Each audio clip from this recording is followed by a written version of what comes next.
In a town where fear was the only currency, one bowl of soup was about to change everything. A Chinese woman alone on the frontier, a gunslinger who never showed mercy, and a mayor who would burn the world to keep his power. When Mei Lin Zhao said, "Don't taste my food," she wasn't being modest. She was giving him a warning. Because some flavors don't just feed the body. They break something open inside a man that can never be closed again. Drop a comment with your city. I want to see how far this story travels. Like, and stay with me until the very end. The dust in Red Hollow never truly settled. It drifted through the market stalls in slow, lazy spirals, coating the wooden counters and canvas awnings and the faces of men who had long since stopped noticing it. It gathered in the creases of their sun-cracked hands and settled into the lines around their eyes. And after enough years in a place like Red Hollow, a man stopped being able to tell where the dust ended and where he began.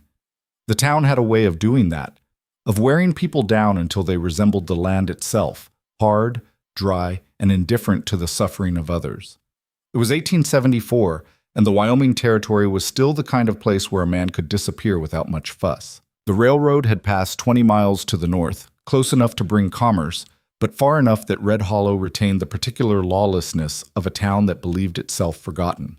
The sheriff, a heavy-set man named Doyle, with a silver star that had gone green at the edges, kept order the way a man keeps a fire going in a windstorm, constantly, exhaustingly, and with the nagging sense that it was all going to collapse anyway.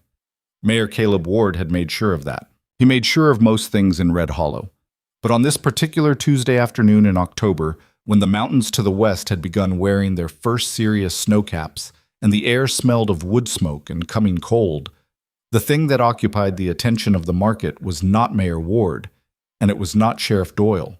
It was a small woman at the edge of the square who was doing something that most of the townsfolk found deeply, fundamentally suspicious.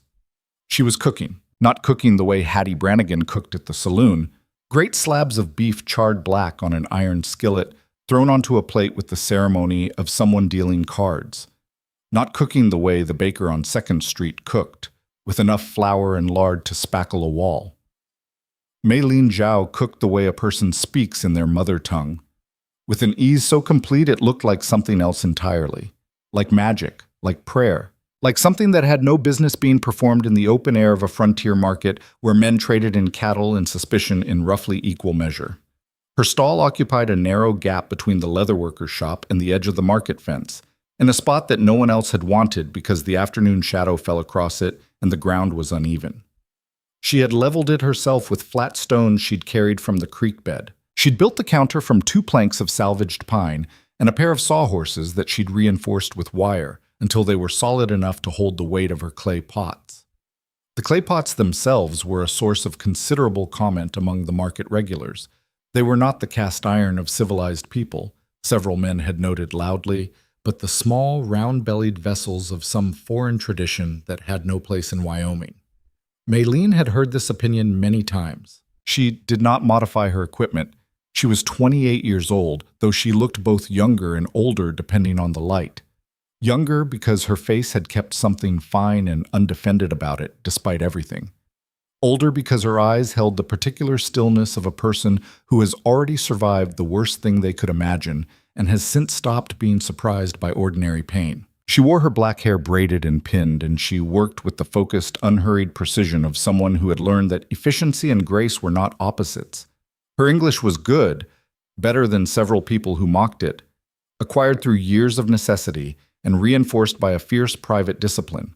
She spoke it carefully, choosing each word the way a good cook chooses ingredients.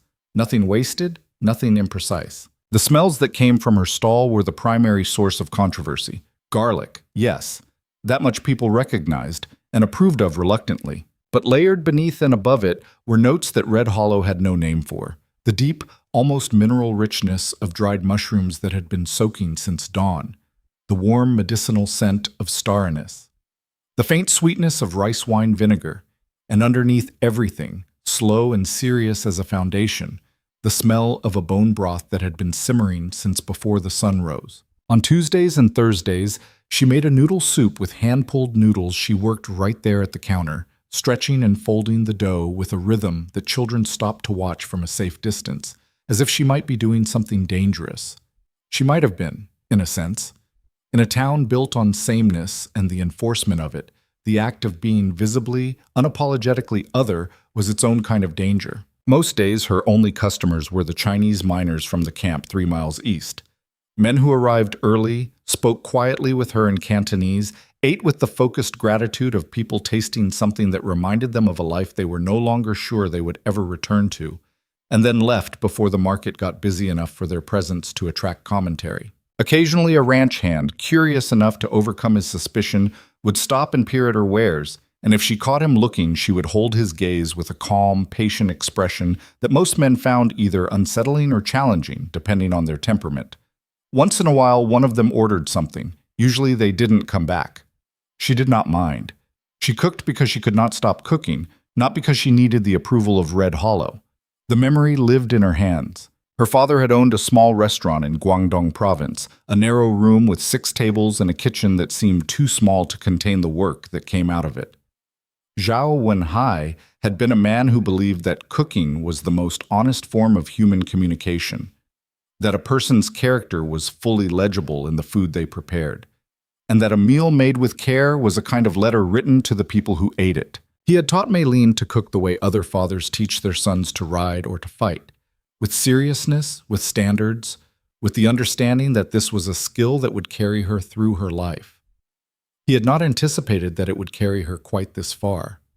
She had come to America at 22 with her husband, a man named Jin, who had believed the stories about gold in California with the earnest certainty of someone who had never learned to distinguish hope from fact. The gold had been largely gone by the time they arrived. Jin had found work on the railroad instead, and Meilin had found work cooking for the camp, and for 2 years they had built a life on the narrow margin between survival and something better. Then the rock slide. A Tuesday, that had been 2. She had learned to distrust Tuesdays, and then to stop distrusting them, because fate was not so orderly as to respect a calendar.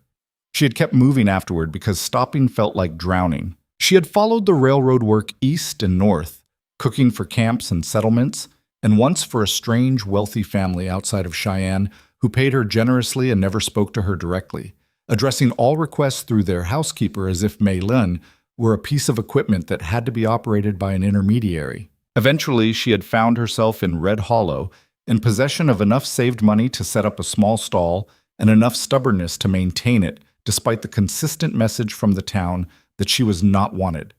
She had been here 14 months. She had survived 14 months of small cruelties, municipal regulations that seemed to multiply whenever she approached compliance, and the particular exhaustion of being looked through by people who prided themselves on plain dealing. She was, on this Tuesday afternoon in October, in the middle of deboning a chicken with the focused efficiency of someone who has done it 10,000 times when the market went quiet. Not the ordinary quiet of a slow afternoon, not the gradual, organic quiet of a crowd that has found something more interesting to look at. This was the sudden, absolute quiet of a room where something dangerous has entered, the silence of a collective breath held, the absence of sound that precedes something irreversible. Meilin did not look up immediately. She finished separating the thigh from the drumstick with one clean motion, set the knife down, and wiped her hands on the cloth at her waist. Only then did she look toward the end of the market lane, where everyone else was already looking. Cole Mercer walked through the market the way weather moves through a canyon, not with particular aggression, but with the absolute certainty of something that did not need to accommodate anything in its path. He was tall and lean, in the way of a man who ate enough to function and spent whatever was left over on something other than comfort, with a face that had been weathered to a kind of severe handsomeness that would have served him better if it had any warmth in it. It did not, as far as anyone in Red Hollow had been able to determine. His eyes were the flat gray of winter sky, and they moved across the market with the habitual, unsentimental scan of a man who cataloged threats the way other men cataloged business opportunities, automatically, constantly, without emotional investment in what he found. He wore his gun low on his right hip, not for theater but for efficiency, and the men who recognized this distinction stepped back rather than aside when he passed. The stories about Cole Mercer were numerous, contradictory, and believed with various levels of conviction depending on the teller. He had killed 7 men, or 12, or, according to the most dramatic version, offered by Hank Pruitt after his fourth whiskey, 23, though Hank Pruitt was not a reliable narrator of anything. What was consistent across all the stories was the nature of the men he had killed. They had all, without exception, needed killing. Mercer did not appear to hire his gun to the highest bidder. He appeared rather to operate on some private system of justice that was opaque to outsiders but seemed, from its outcomes, to be functional enough. He had never shot a man who didn't have a weapon in his hand. He had never shot a man in the back. Whether this made him admirable or merely selective in his violence was a theological question that Red Hollow argued about on slow evenings. He was moving, with the directional certainty of a man who knew where he was going, toward the far end of the market, toward Maylene's stall. She watched him come without altering her expression or her posture. She had seen dangerous men before.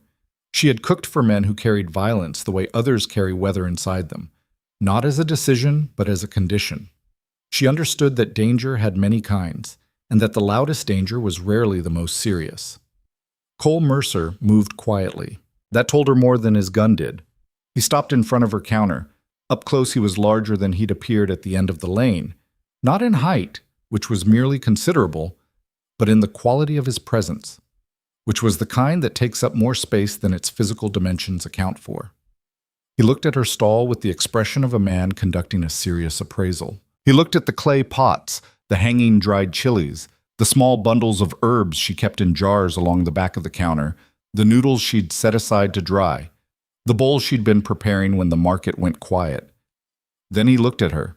She met his gaze without flinching and without warmth.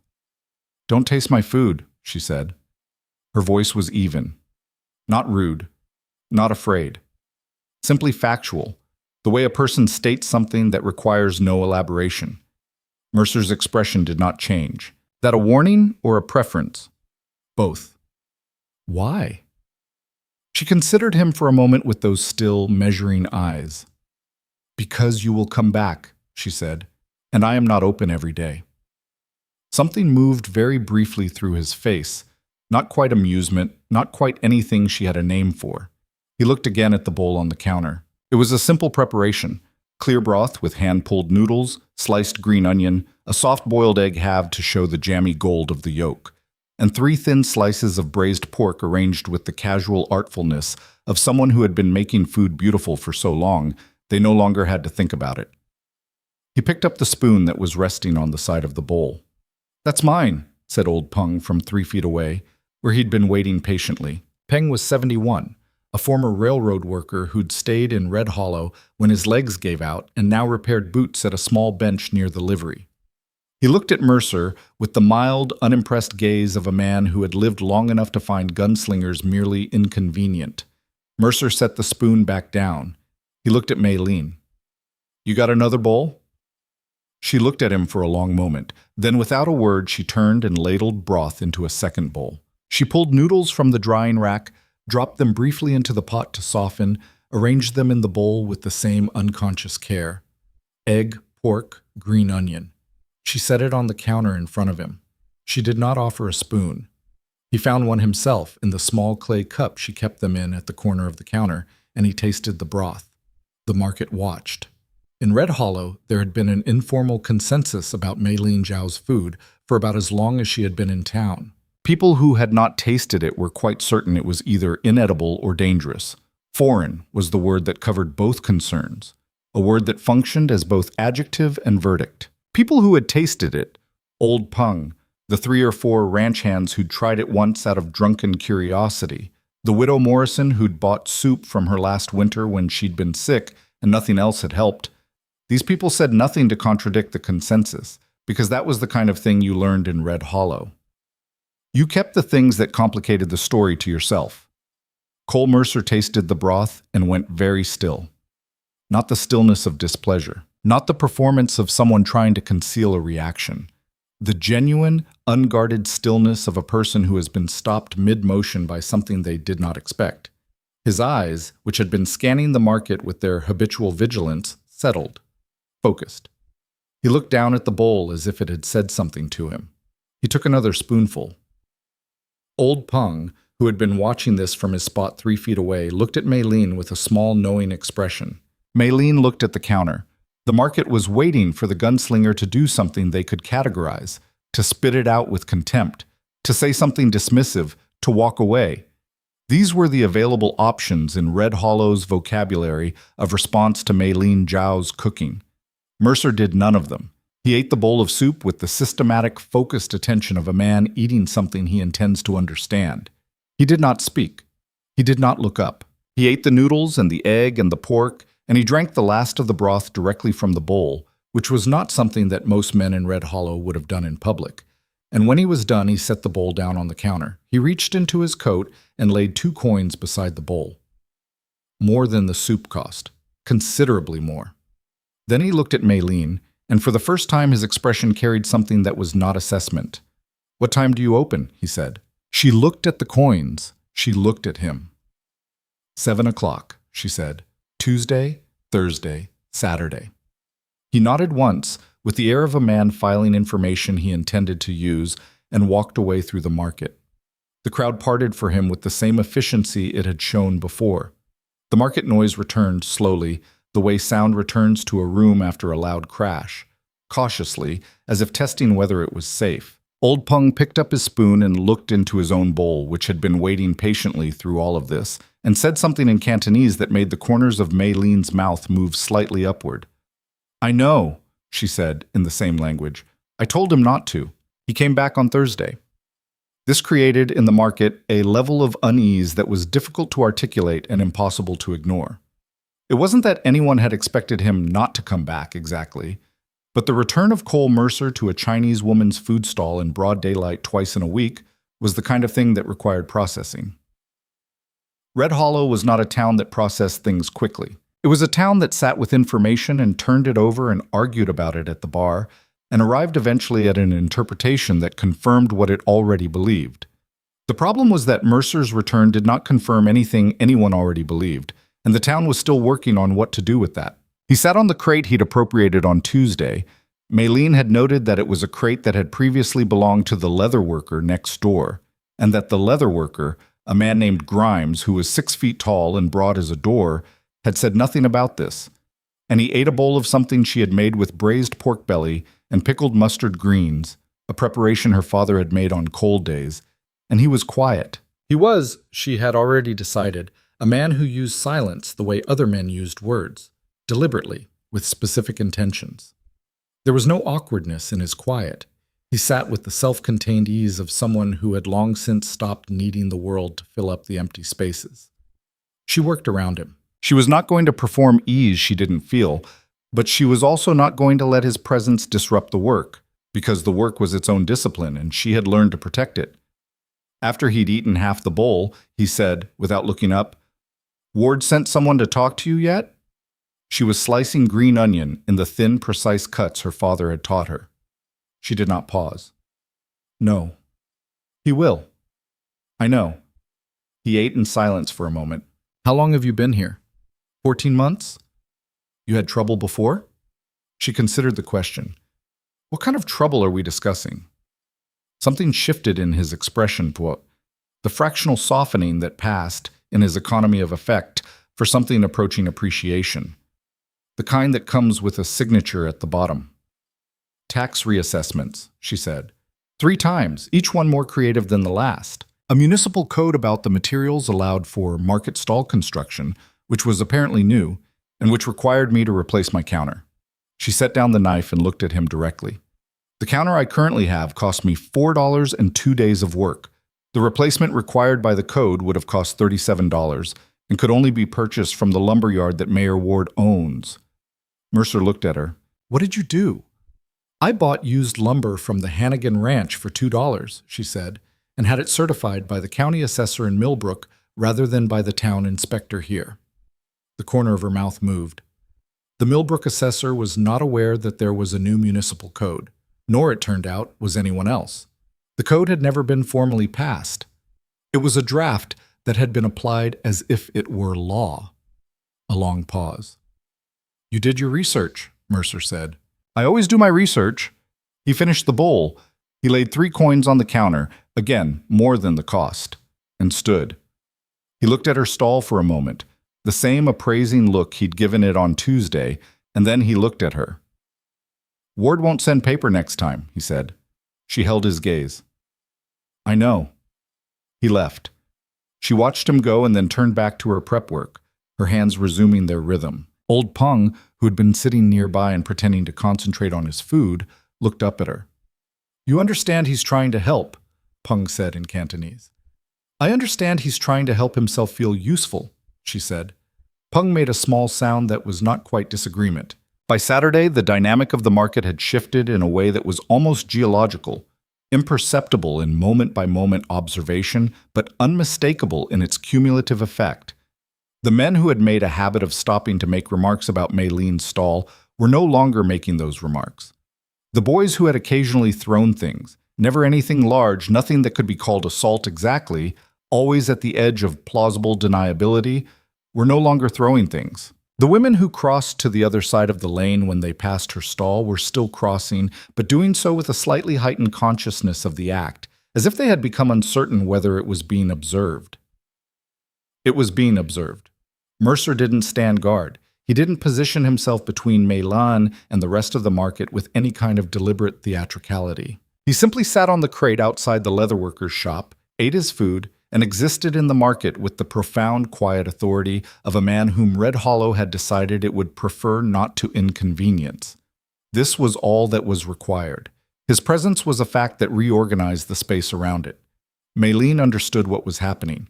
She was not grateful in the simple, uncomplicated way the situation might have seemed to call for. Gratitude was a transaction, and she had not asked for this transaction to be entered into on her behalf.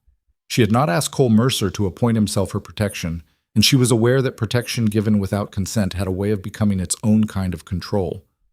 But she also understood that the world she lived in did not always offer the luxury of principled responses to pragmatic problems. So she cooked, and he ate, and the market reorganized itself around this new arrangement, and nobody said anything out loud about what it meant. On the Saturday of the third week, after the morning rush had slowed and most of her Chinese customers had come and gone, and Mercer was on his second bowl, dumplings today, pan-fried with a ginger-dipping sauce that Peng had declared, with the authority of a man who had eaten them all his life, to be almost correct.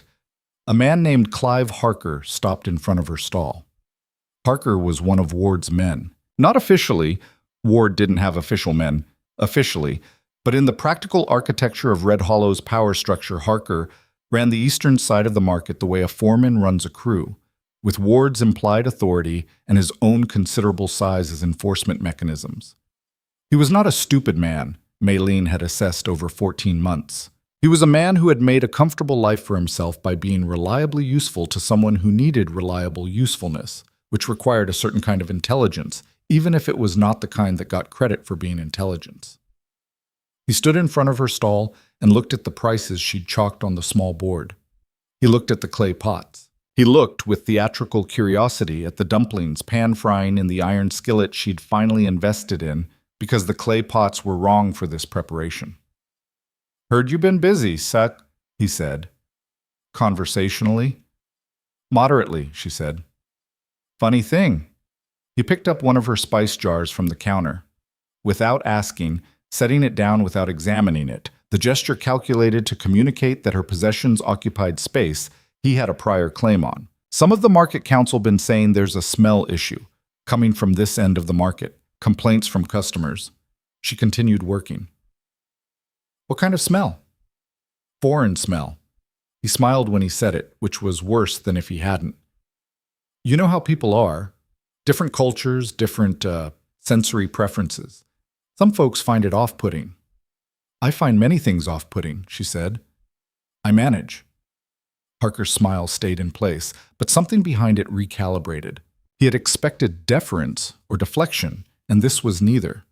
He glanced, almost involuntarily, toward the crate where Mercer sat eating his dumplings with focused attention. Mercer did not look up. Harker looked back at Mei Lin. The smile was still there, but it had become effortful. "Just a friendly heads up," he said. "Market Council meets Tuesday. Wouldn't surprise me if the smell thing comes up formally." "I'll look forward to that meeting," Mei Lin said. After Harker left, Peng said in Cantonese that Harker was a dog who barked for other people's food. "He's doing his job," Mei Lin said. She looked at Mercer, who had finished his dumplings and was looking at the far end of the market with his characteristic flat attention. "Did you know Ward was going to start this week?" "Not this specific thing," Mercer said. "But this kind of thing, yes." He set down his bowl. "Ward doesn't like what he can't control. You represent something he can't control." "A food stall." "A woman who doesn't ask permission." She looked at him for a long moment. He was not trying to flatter her. She had enough practice reading flattery to recognize its absence. He was stating a fact with the same inflection he might use to state that winter was coming or that horses needed water. "What does he have on you?" she asked. She said. The question seemed to land differently than she'd intended. Not with the challenge she'd meant, but with something more direct, and she watched him process it. His expression did not change exactly, but the quality of his stillness shifted. "Why would he have something on me?" "Because men like Ward always have something on the men they eventually use," she said. "And you have been in this town for 3 weeks. Ward does not allow useful things in his territory to stay independent for long." A silence. Then, "You been paying attention?" "I pay attention to everything," she said. "I have to." He looked at her with an expression she couldn't quite categorize. It was not offense, and it was not approval exactly, but it was something that fell between them like a recognition, like two people who have been using different words for the same thing finally finding the shared term. "Ward's got nothing on me," he said. "I'm not here because of Ward." "Then why are you here?" Another silence. Longer this time. He looked at his empty bowl, and she had the sense that she was watching a man navigate toward honesty the way a person navigates rough terrain, not refusing to cross it, but moving carefully. "I was in Millbrook last month," he said. "Talked to a man who used to work for Ward. He said Ward has been working something here for 2 years. Something that's going to hurt a lot of people before it's done." He looked up. "I came to Red Hollow to find out what it is." "And you found my soup instead." Something that was almost humor moved through his face and was gone. "The soup found me," he said. "I was going to walk by. I told you not to taste it." "You did," he agreed. He stood up, settled his coat. "For what it's worth, I'm not looking to complicate your situation. I can move elsewhere if the association is causing—" "Don't," she said. He paused. "Don't apologize for sitting where you sit," she said. "And don't ask me to tell you it's fine. The Market Council is going to meet Tuesday regardless of where you eat your breakfast. The question is what happens after that." He looked at her. That long gray measuring look that she was beginning to understand was not a challenge but his version of full attention, his version of listening. "What do you want to do about it?" he said. It was, she realized, the first time anyone in Red Hollow had asked her that question. Not what she was going to do. Not what she should do. What she wanted to do. As if her wanting had weight. As if it was a reasonable starting point for planning. She turned back to her prep work. Her hands found the rhythm of it again. The cutting board and the knife and the ginger she was slicing for tomorrow's broth. "I want to cook," she said. "I want to keep cooking. Then we'll figure out the rest," Mercer said. He left. Old Pung watched him go. He looked at Mayleen's back, at her hands moving with their steady, controlled precision, at the way she held herself, spine straight, shoulders set, the posture of a woman who has decided something. "He's not what he looks like," Pung said. "Most people aren't," Maylin said. She did not stop cutting. The Tuesday council meeting produced what Harker had promised. A formal complaint about market odors from 3 merchants who had signed a petition that bore, Maylene later confirmed, the careful invisible fingerprints of Caleb Ward on every line. The complaint requested that the market board investigate and potentially relocate stalls that were creating an unneighborly sensory environment, language that managed to be both absurdly bureaucratic and precisely targeted. Maylin had gone to the meeting. She had sat in the 3rd row of the council chamber, in her best coat, with her hair pinned neatly, and she had listened to the petition read aloud by Councilman Fitch, who had the uncomfortable look of a man performing an errand he privately found distasteful. She had listened to 3 merchants describe, with varying degrees of conviction, how the smell of her cooking was driving away customers. She had noted that 2 of these merchants were located nowhere near her stall. She had noted that none of them looked directly at her while they spoke. When the floor opened for response, she had stood up. She had spoken for 4 minutes. She had cited the Market Ordinance, Section 7, Paragraph 2, which specified that food preparation odors were an anticipated and acceptable element of an open-air market environment. She had cited the dates and amounts of her tax contributions to the market fund over 14 months. She had noted, without apparent emotion, that 3 complaints from adjacent merchants represented a significant statistical minority of the 42 stall operators currently registered with the Red Hollow Market Board, and asked whether the board's practice was to act on complaints representing approximately 7% of membership. Councilman Fitch had looked at Mayor Ward. Mayor Ward had looked at Maylene with the contained surgical dislike of a man who has just recalibrated the amount of force this particular situation requires. The complaint had been tabled for further review. It was not a victory, it was a delay. Maylene understood the difference precisely, and she was not foolish enough to mistake one for the other. But she had stood in a room built to make her feel small, and she had spoken in the language of its own rules back at it, and she had made it, temporarily, blink. Walking home that evening through the cold dark of the Red Hollow streets, she passed the saloon and heard, through the wall, the sound of men arguing about something. Ordinary sound. Ordinary evening. The mountains were dark shapes against a darker sky, and the first real snow of the season was falling in small, dry flakes that dissolved before they reached the ground. She thought about what Mercer had said, about Ward working something for 2 years that would hurt a lot of people. She thought about her father and the restaurant in Guangdong, and the way he used to say that a kitchen was a place where you could tell the truth with your hands even when your mouth wasn't allowed to. She thought about the 14 months she had spent in Red Hollow, and the months before that on the road, and the months before that watching Jin disappear under the weight of a mountain, and the years before that building a life that the world decided she wasn't entitled to keep. The snow kept dissolving before it landed, doing the work of falling without being allowed to accumulate. She went home and started tomorrow's broth. By the end of October, something had shifted in Red Hollow's air that was not entirely attributable to the approaching winter. It started small and almost imperceptible. A rancher's wife stopping at Maylin's stall, ostensibly to look, staying to ask a question about one of the herb jars, leaving with a small paper packet of dried mushrooms, and the slightly dazed expression of someone who has done something they hadn't planned. A young deputy, not Doyle's deputy, but the newer one, Hayes, who was 22 and had only been in Red Hollow for 8 months himself, buying dumplings on a Thursday and eating them standing at her counter with the unself-conscious pleasure of someone young enough to not have fully absorbed the social cost of public enjoyment. Mercer came every operating day. He was not, she had concluded, a patient man in the ordinary sense. He was not patient the way a gentleman is patient, with warmth and accommodation. He was patient the way a desert is patient, simply by outlasting everything that opposed it, without particular effort or drama. He sat on his crate and he ate his food, and he watched the market with those flat gray eyes. And the market watched him back, and this mutual observation had settled into something that was almost comfortable in its tension, a Cold War that everyone understood was keeping the peace. She had started on Saturdays when the morning rush slowed to bring him tea without being asked.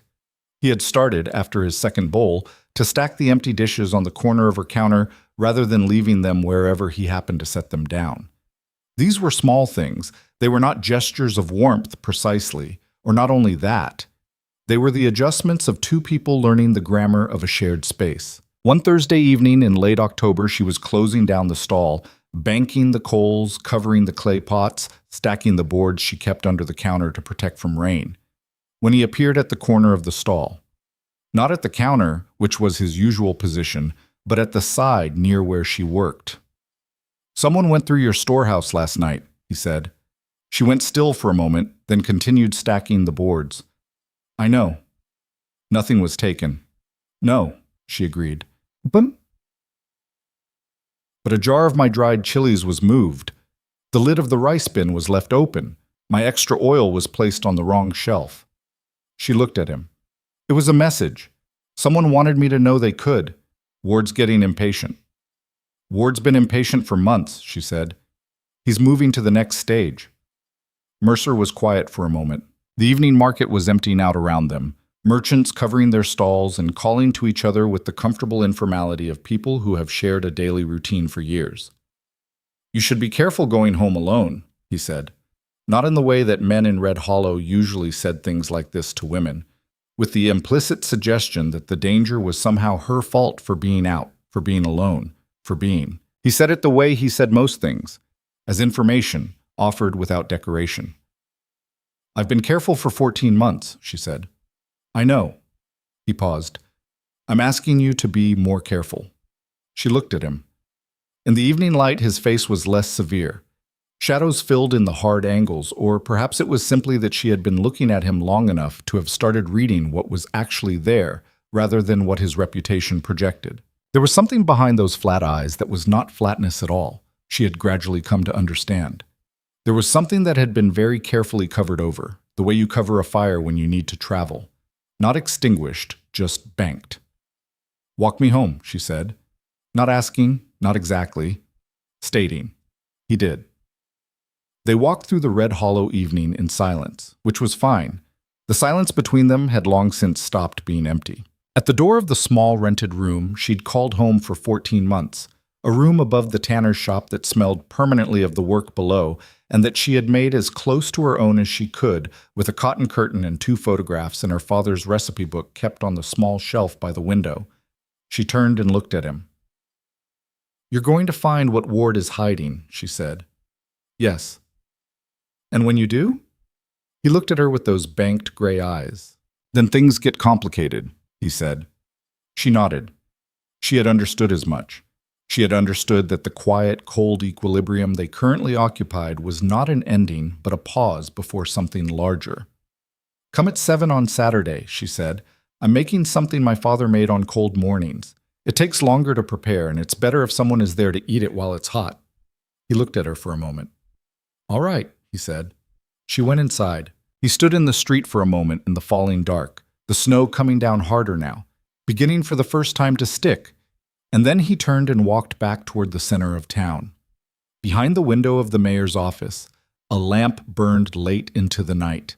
And in the small room above the tanner's shop, Mei-Lin Zhao opened her father's recipe book to a page she knew by heart, running her fingers along the words written in his careful hand, and she began to plan. She had never needed a gunslinger to protect her, but she was beginning to think that Cole Mercer might need something from her in return. Not protection, not exactly, but the thing that her father had always said good food provided. A reason to stay at the table, a truth worth tasting. And in the morning, she would cook it. The snow that had begun falling on that Thursday evening did not stop until Saturday morning, and when it did stop, Red Hollow woke to find itself buried under 8 inches of white silence that muffled the town's habitual noise and gave it, briefly, the deceptive appearance of peace. Mei-Lin was at her stall by 6:30. The market lane had been partially cleared by the time she arrived. Someone had run a shovel path down the center of it, probably one of the stable boys who started early. But her small corner of the world was still covered, and she spent the first 30 minutes of the morning moving snow with the flatboard she kept for the purpose, uncovering her counter and the flat stones she'd laid for footing, and the coal box she kept under the overhang. By 7, the coals were going and the first pot was on, and the smell of the morning broth, pork bones that had been simmering since before she'd left home, transferred to the clay pot still hot, building on themselves, was moving through the cold air with the particular authority of something that knows it belongs exactly where it is.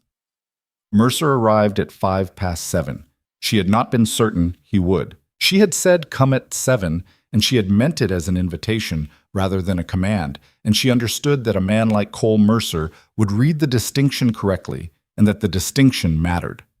He arrived in his heavy coat with the collar turned up against the cold, and he stopped at the counter and looked at the clay pot with the expression she had come to recognize as his version of anticipation. Not an expression exactly, but an intensification of his stillness, a focusing. "Sit," she said, and he sat on his crate, which he'd moved under the overhang during the week so it was partially sheltered. She made the dish her father had called winter congee, though it was not congee in the way that Red Hollow would have understood congee. It was rice cooked long past the point of discretion until it had become something almost liquid, something between a porridge and a soup, with depth that came from the bone broth and the particular sweetness of the dried scallops she'd been reconstituting since last night in cold water. She topped it with thin sliced ginger that had been sizzled briefly in oil, with green onion, with a preserved egg that divided the room between people who understood it and people who didn't, and with a drizzle of sesame oil that went on at the very last second so its fragrance hadn't been cooked away. She set it in front of him without comment. He wrapped his hands around the bowl. It was cold enough that the warmth of the clay came through immediately as a relief. And he looked at it for a moment before he ate. Not the assessment he gave her other dishes. Something quieter. "My mother used to make something like this," he said. "Not like this exactly, but something." She had not expected him to volunteer anything, and she received this information with the care it deserved, taking it in without reacting in a way that might cause him to regret offering it. "Where was she from?" she asked. "Virginia, before the war." He took the first spoonful. A silence. "She's gone." "I'm sorry." "A long time ago."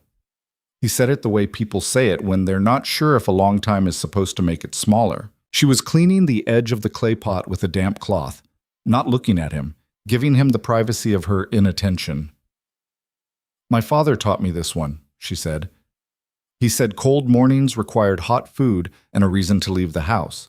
The food he could provide. The reason was up to you." Something moved at the corner of Mercer's mouth. Practical man. "Extremely." She set down the cloth. He also said that the secret to good congee was patience, that you could not rush the rice into becoming what it needed to be. You had to let it go through the transformation on its own timeline. Mercer looked at her with the flat gray eyes that were not flat at all, she now knew, but deep in the way that still water is deep. The stillness, a surface quality, the depth underneath it considerable. "Is that about the congee?" he said, "or about something else?" "It's about the congee," she said, and then, "and about something else." He ate the whole bowl. The market filled up slowly around them, snow-muffled and subdued. The merchants arriving with the extra irritability of people who have shoveled before breakfast. Old Pong came at 7:40 with his hands wrapped in extra cloth and declared that the cold was an insult and that Wyoming had no business existing as a territory and that Maylene's congee was, under the circumstances, almost redemptive. He said all of this in Cantonese, and Mercer, who was working on a second bowl that Maylene had made without being asked, looked at Pong with the expression of someone who would very much like to know what was being said. "He says it's cold," Maylene said. Pong gave her a look of profound reproach. It was the first morning in Red Hollow that had felt, in some small and fragile way, like something other than endurance. She would not let herself trust it fully. Trust, in her experience, was a thing you rationed carefully, like good salt. Essential, but not to be scattered without thought. But she let herself feel the morning for what it was. The cold air and the hot clay pot, and the smell of sesame and ginger, and the strange, unlooked-for company of a dangerous man who ate her food with something close to reverence, and an old man who complained about the weather in the language of her childhood, and the snow lying clean and white over the rough edges of Red Hollow, hiding them for now. For now was enough. She did not know that Saturday morning that Caleb Ward was sitting in his office 300 yards away, looking at a document that had arrived by courier from Cheyenne the previous afternoon. She did not know that the document contained information that was going to change the nature of what Ward was doing to Red Hollow, scaling it from the ordinary corruption of a small-town mayor to something larger and more damaging. She did not know that Ward had looked at the document and then looked at the window that faced the market square, and that his expression had been the expression of a man who has just been handed a tool he's been waiting for. She did not know, yet, how much worse it was going to get. November came in like something that meant it. The temperature dropped hard and stayed down, and the market days grew shorter and colder and harder on everyone, but particularly on people whose stalls were not enclosed. Maylene added a second coal box and hung canvas sheeting on the windward side of her stall, and bought fingerless gloves from the leather worker next door. Grimes, who had never been openly hostile to her but had maintained a careful neutrality for 14 months, accepted her money with a grunt that she chose to interpret as professional acknowledgement. She adapted, the way she had always adapted, with the precise and unglamorous efficiency of someone who understands that the alternative to adaptation is not some nobler form of resistance, but simply failure. The pressure from Ward's direction was not subtle anymore, but it was still calibrated. A tax reassessment notice arrived in the first week of November, claiming that her stall had been undercategorized and that she owed an additional $11 for the quarter. The notice was signed by Deputy Assessor Halloway, who everyone in Red Hollow knew was Ward's man. Maylene paid a visit to the county assessor's office in Millbrook. She'd made that trip twice before and was beginning to know the road, and came back 4 days later with documentation showing that her stall's previous categorization had been correct and that the reassessment notice contained 2 significant mathematical errors. She filed a formal correction and sent a copy to the Red Hollow Council. The reassessment was quietly withdrawn. The following week, a rumor began circulating in the market. The specific origin of the rumor was difficult to trace. It had the distributed, sourceless quality of things that are deliberately seeded. But its content was consistent, that a woman at the edge of the market was selling food that had made a ranch hand sick, that the ranch hand was very ill, that the problem was almost certainly the foreign ingredients, that someone should look into it. No one could identify the ranch hand. No one had seen him. When Maylene asked, directly and without softening, whether anyone at the market had personal knowledge of the alleged illness, the question was met with the particular silence of a story that was never meant to survive direct examination. But the damage a rumor does is not in its truth content. The damage is in the hesitation it plants, the slight pause before someone decides whether to step up to the counter, the moment of recalculation in a new customer's face. Mercer watched the rumor circulate and said nothing in public. In private, if you could call the semi-private space of Maylene's stall private, which was generous, he said, "Ward's testing what works. He'll try 3 or 4 things before he finds the one that actually sticks." "I know," Maylene said. She was making char siu, the red-glazed pork that required marinating overnight and careful attention at the fire. The smell of it alone had already brought 2 customers she hadn't seen before. "He's not particularly original." "No," Mercer agreed. "He's effective, though. There's a difference." She turned the pork on the fire. "What did you find out?" "About his larger plan." A pause. She had asked this question twice before and received careful non-answers both times. She had decided that the third asking would be direct enough to require a direct response, and she watched him make the calculation. "Ward's been buying land," he said. "Quietly, through intermediaries. Ranches to the south of town, mostly. Several parcels around the water rights to Crane Creek." He paused. "A month ago, the territorial government announced preliminary surveys for a new railroad route. The route runs about 8 miles south of Red Hollow, right through the land Ward's been buying." She was quiet for a moment, working through the implications. "He'll sell at many times what he paid," she said. 50 times by some estimates, maybe more." Mercer looked at the fire. "But there's a complication. The land he bought. Some of it was purchased from families who didn't fully understand what they were selling. Widow women.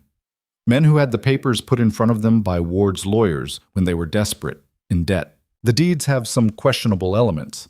He cheated them. His lawyers cheated them. Ward stayed clean."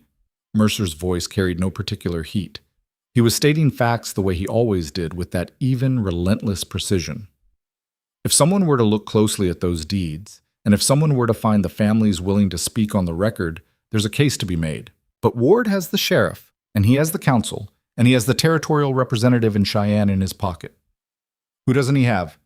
The question sat in the air for a moment. Then Mercer said, "That's what I'm still working out." She looked at him. He was watching the fire, and for the first time she had a clear view of what was beneath the careful neutrality of his face. Not rage exactly, but the cold, patient determination of a man who has chosen a course and intends to follow it to its end regardless of what it costs him. She had seen this quality before, in men who had survived terrible things by converting the experience into fuel. She recognized it because she had some version of it herself. "The families," she said, "the ones who were cheated. Are they still in the area?" "Some of them." "Do they eat?" He looked at her. "What?" "I mean," she said, "do they come to town? Do they buy supplies? Are they people who might eventually sit down at a counter and eat something and talk to a person who is also someone Ward would prefer to silence?" A long pause. "You're thinking about building something," he said. "I'm thinking about using what I have," she said. "I have a stall. I have food. I have a position in this market that Ward has been trying to remove for 14 months and failed. which means I have staying power he didn't expect. She turned the pork again. People talk when they eat. They say things they wouldn't say across a desk. My father knew that. His restaurant was where people came to remember that they were human and that other people were human too. Mercer was quiet for a long time. The fire crackled. The smell of the char-siu moved through the cold air of the market with the confident authority of something that knew it was better than its circumstances. You understand that if Ward finds out you're involved in this, he said, the reassessments and the rumors won't be the next step. I know what the next step would be. Mei-Lin. It was the first time he had used her name. Not Miss Zhao, not the careful, semi-formal address they'd maintained for weeks. Her name, with a weight in it that she recognized as concern. Real concern, not performance. Cole, she said, returning the familiarity deliberately. I have been living with the knowledge of the next step for 14 months. It did not stop me before. It does not stop me now. She looked at him. But thank you for saying it. He looked at her for a long moment, with those gray eyes that were not flat. And then he nodded once, the way he always nodded, as if a nod were a complete sentence, which, coming from him, it generally was. The first of Ward's families came to the market on a Wednesday in the second week of November, not a market day, which was why Mei-Lin had been there only to restock her supplies, which was why the encounter had the quality of accident, which was probably why it was not, in fact, an accident. Her name was Clara Braddock. She was 44 years old, with hands that showed a life of outdoor work, and a face that showed something more recent and more specific. The look of a woman who has been through a particular kind of grinding that has not yet finished grinding. She was at the market to buy flour, and she stopped in front of Mei-Lin's covered stall and looked at the sign for a long time. Mei-Lin was restacking her herb jars. I'm not open today, she said. But if you're hungry, I have yesterday's broth still warm. Clara Braddock looked at her with the wariness of a woman who had learned that kindness generally cost you something. I don't need charity, she said. It's not charity, Mei-Lin said. It's leftover broth that I was going to use for tomorrow's stock anyway. If you drink it, I don't have to carry it home. She met the woman's eyes. And it's cold. It was cold. The kind of cold that February owns outright, but that November only borrows. And it had borrowed hard this week. Clara Braddock looked at the steam rising from the small pot Mei-Lin uncovered, and she made the decision that cold people make when they're tired of the cost of pride. She sat on the crate, Mercer's crate, which Mei-Lin had started thinking of as Mercer's crate without really deciding to. And she drank a cup of broth that Mei-Lin served in a tin cup because the clay cups weren't for ordinary use. She drank it with both hands wrapped around the cup and her eyes on the middle distance, and Mei-Lin worked quietly and did not ask questions. After a while, Clara said, You're the Chinese woman. Mei-Lin Zhao, she said. Yes. Well, Ward's been trying to run you out. For some time, Mei-Lin agreed. It was quiet, then, he ran us out, me and my boys. Took the ranch 6 months ago, said it was legal, said my husband had signed everything proper before he died. Her voice was even, the way voices go, even when the feeling behind them is too large for the normal pitch of speech. Harold didn't sign nothing. Harold couldn't write his name the last 2 months. His hands... She stopped. Ward's lawyer came out 3 times before Harold died. I didn't know what papers were being signed. I thought it was the mortgage being renegotiated. Mei-Lin set down what she was doing. She looked at Clara Braddock with full attention. Did you keep copies of anything? She asked. Any papers at all from those visits? Clara looked at her. Why? Because I know someone who is looking for exactly what you're describing, Mei-Lin said. And because Ward is going to sell that land for a great deal of money very soon, and if there is a legal case to be made, it needs to be made before that transaction becomes impossible to reverse. A long silence. Clara turned the tin cup in her hands. You think someone can actually do something about it?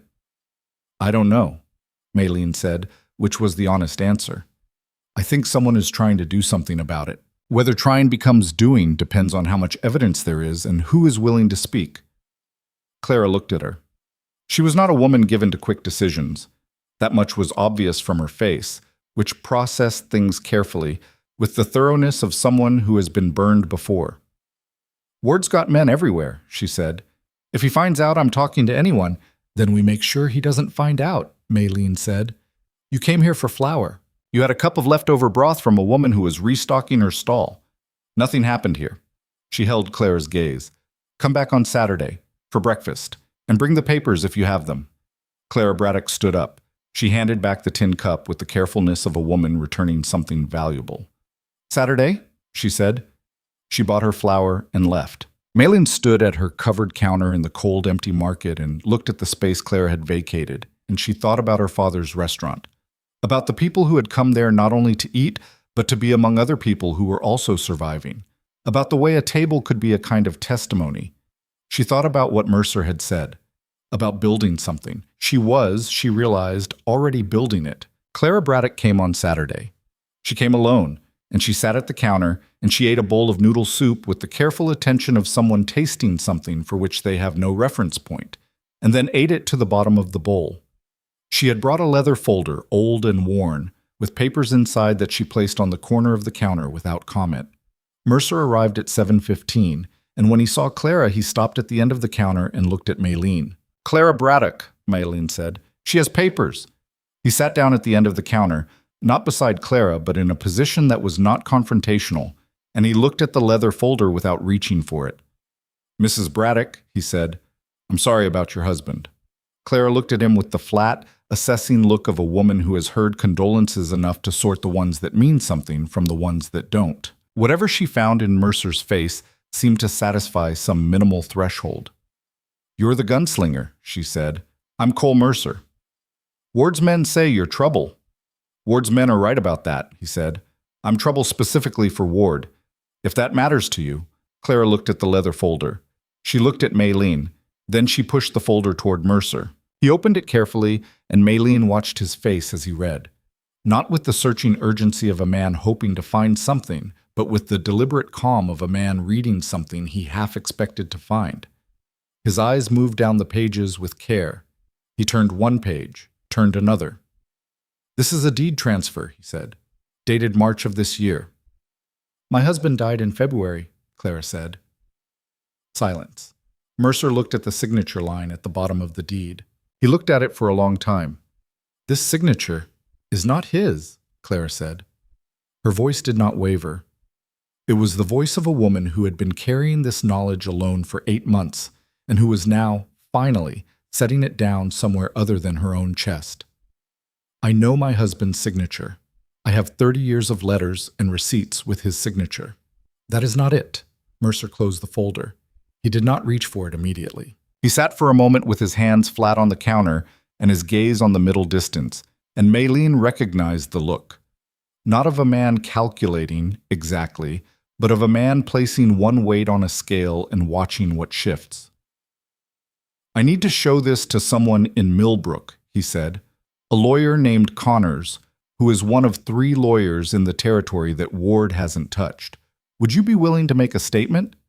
If it doesn't get my boys hurt, Clara said, I'll do my best to make sure it doesn't. He looked at her directly. I won't promise what I can't deliver, but I will tell you that the reason this needs to be done right is precisely so that people like Ward can't hurt the people who come forward. Clara was quiet for a moment. Then she did something that Maylene had not expected. She looked at her, not at Mercer, with the question in her eyes, as if Maylene's judgment were the relevant variable. Maylene looked back at her steadily. He keeps his word, she said, in my experience. It was, she realized as she said it, true. In 6 weeks of mornings and cold afternoons and difficult conversations at a market counter, Cole Mercer had not once said something he didn't mean or promised something he hadn't done.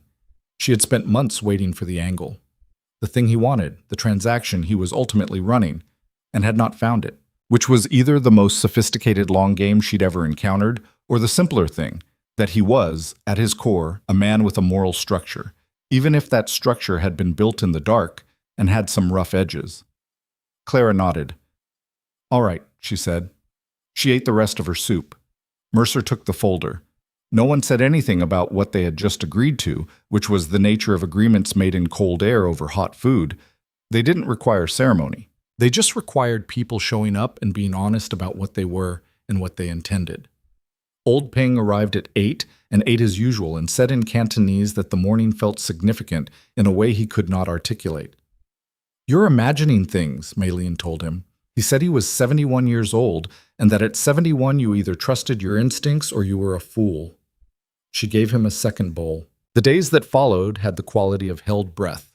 Mercer went to Millbrook twice. He came back each time without saying much, but the quality of his silence had shifted.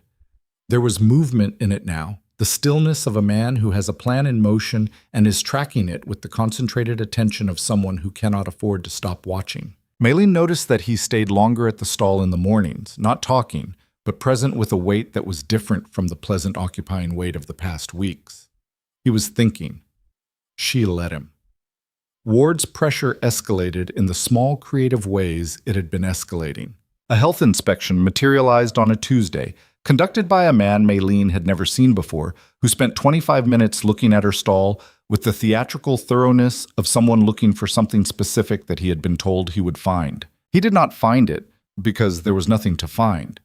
Her stall was, by any reasonable measure, cleaner and more carefully maintained than most of the food operations in the Red Hollow market, a fact that the inspector seemed to find personally inconvenient. He left without issuing a citation, which was not a victory but merely a postponement. On the Thursday after the inspection, Harker came back. Not with his market official posture this time. He came in the late morning when the stall was quiet, and he stood at the counter with his hands in his coat pockets, and he looked at Maylene with an expression that had dispensed with the pretense of friendliness. "You've been talking to people," he said. "I talk to many people," she said. "I run a food stall." "You've been talking to specific people, people who have business with the mayor." She continued slicing ginger. "People eat here. I'm not responsible for who they are or what business they have with anyone." "You should be careful," he said. And this time it was not the calibrated, friendly warning tone he'd used before. It was something harder underneath it, something that carried the specific gravity of a man who has been given instructions that go beyond his usual comfort level and is choosing to deliver them as a warning rather than as an action, perhaps because some part of him is still capable of the distinction. Maylene looked up from the ginger. She looked at Harker directly, with the full and undeflected attention that she had spent 14 months deploying against Red Hollow's various attempts to make her feel invisible. "You should eat something," she said. "You look like you haven't eaten properly in a week." Harker stared at her. Whatever he had been expecting, it was not this. "I'm not here to—" "I know why you're here," she said. "You've delivered your message. Now I'm offering you food, which is what I do here, and you can accept or decline." She set a bowl on the counter. Simple pork and rice, hot, fragrant. "There's no angle to this. It's just food. You look cold and you look tired, and whatever Ward is paying you, it's not enough to skip meals." A long silence. Harker looked at the bowl. He looked at Maylene. He looked at the bowl again. He sat down. He ate. He ate without looking up and without speaking, and when he was done, he set the bowl down and stood and reached for his coins.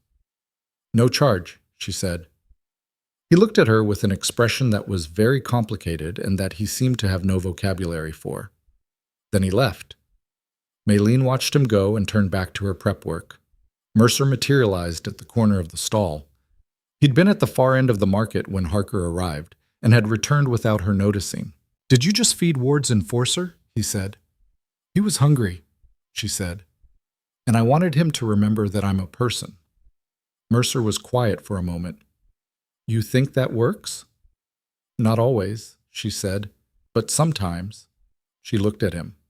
"My father said you could not change a man's mind with an argument, but you could occasionally change it with a meal, if the meal was honest and the man had any honesty left in him." She paused. "I don't know how much honesty Harker has left, but I thought it was worth finding out." He looked at her with that gray, deep look. "Your father sounds like he was something."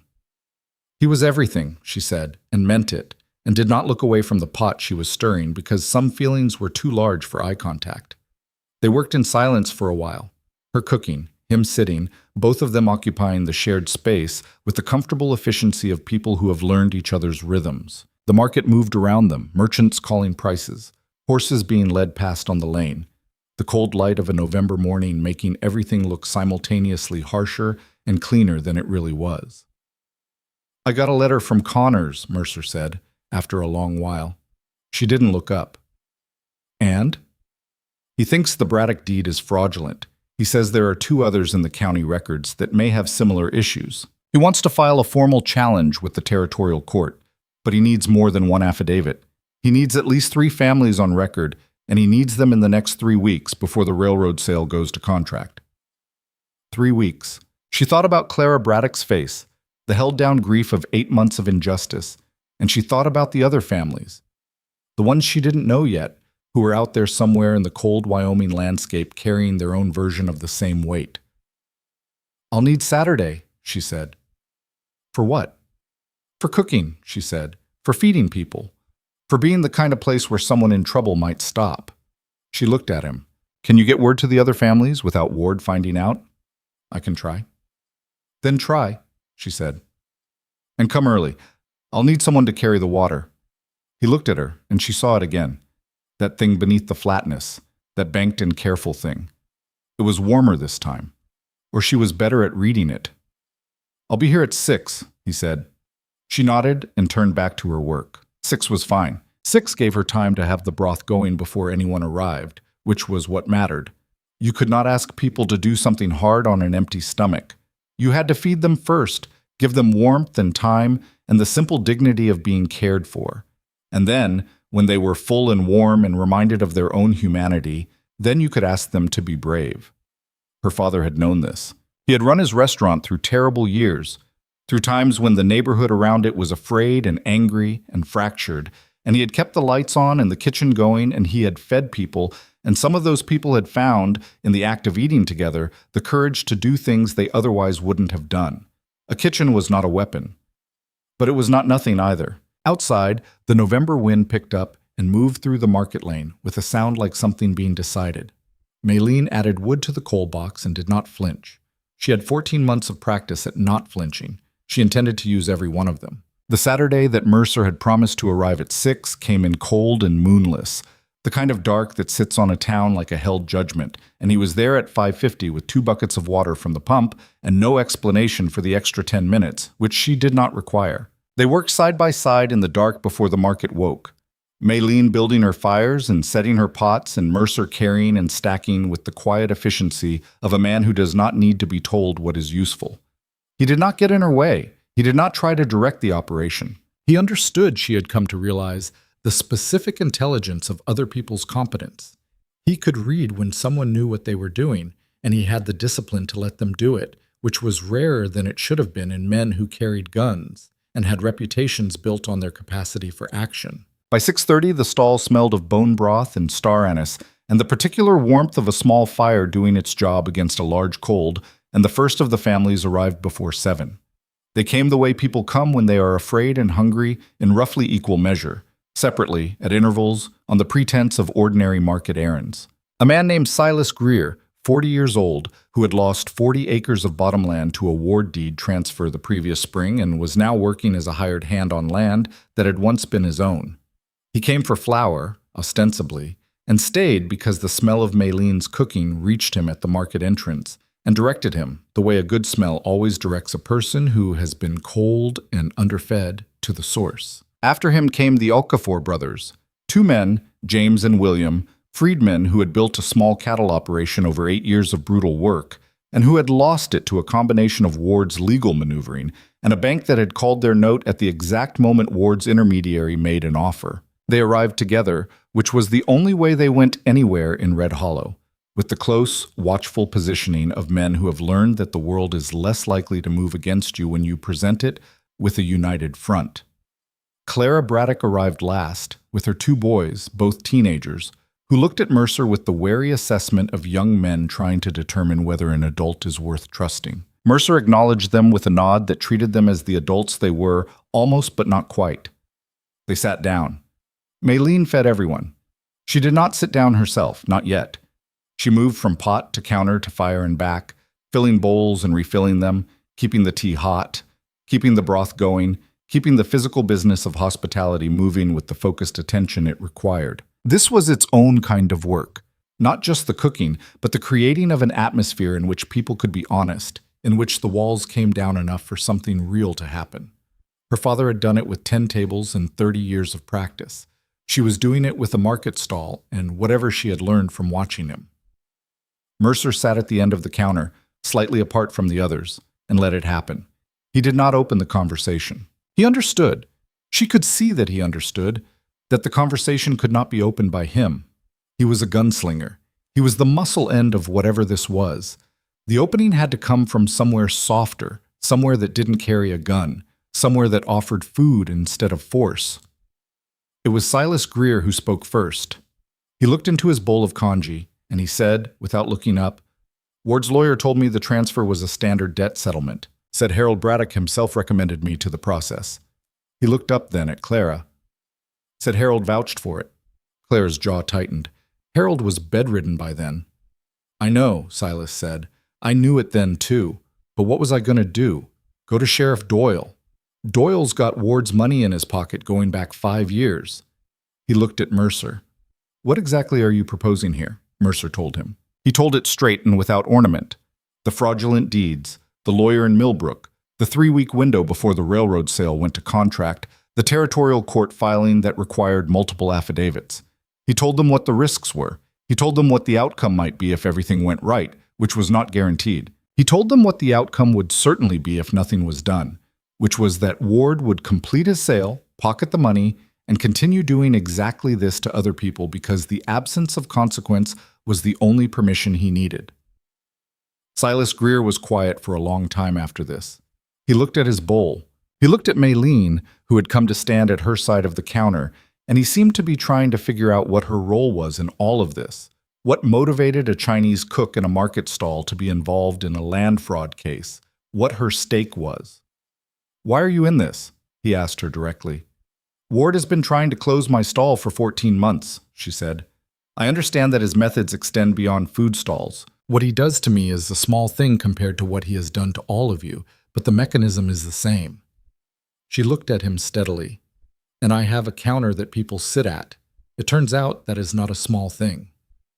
James Okafor, the older of the two brothers, said, "What happens to you if Ward finds out you've been gathering people here?" "Something worse than what he's already been doing," she said. "I expect so."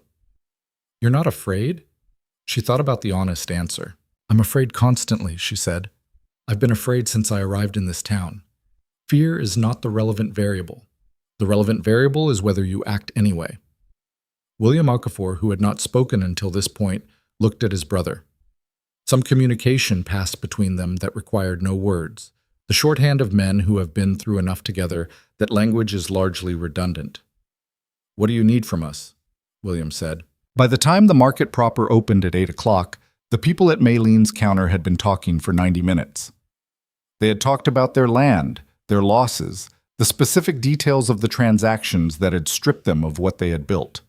They had talked about the patterns they recognized in Ward's methods, the particular sequence of financial pressure, legal manipulation, and offers made at the moment of maximum vulnerability that was Ward's signature approach. They had talked about what they were willing to do and what they were not willing to do, and where the line was between courage and recklessness. Mercer listened more than he spoke, which was his way. He asked specific questions when he needed specifics, and he wrote nothing down, which Maylene noticed and which she understood was deliberate. A written record at this stage was a liability.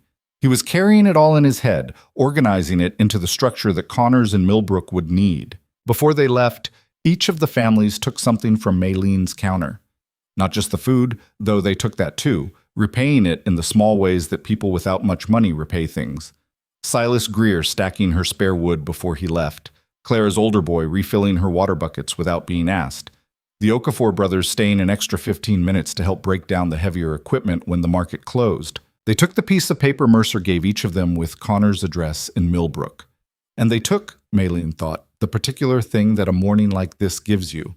The knowledge that you are not alone in what you're carrying, that the weight that felt like only yours is actually shared, and that shared weight, while still heavy, is fundamentally different in character from the solitary kind. After they had all gone, Mercer sat at the counter with his third cup of tea and looked at the market lane, which was busy now with its ordinary Saturday business.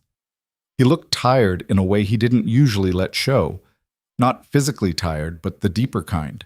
the tiredness of a man who is carrying something on a timeline that won't stop for rest. Connors needs these affidavits by the 22nd, he said. 2 weeks, she said. 2 weeks. He turned the cup in his hands. Ward will know something is happening before then. He always knows. Then we move carefully. Maylene.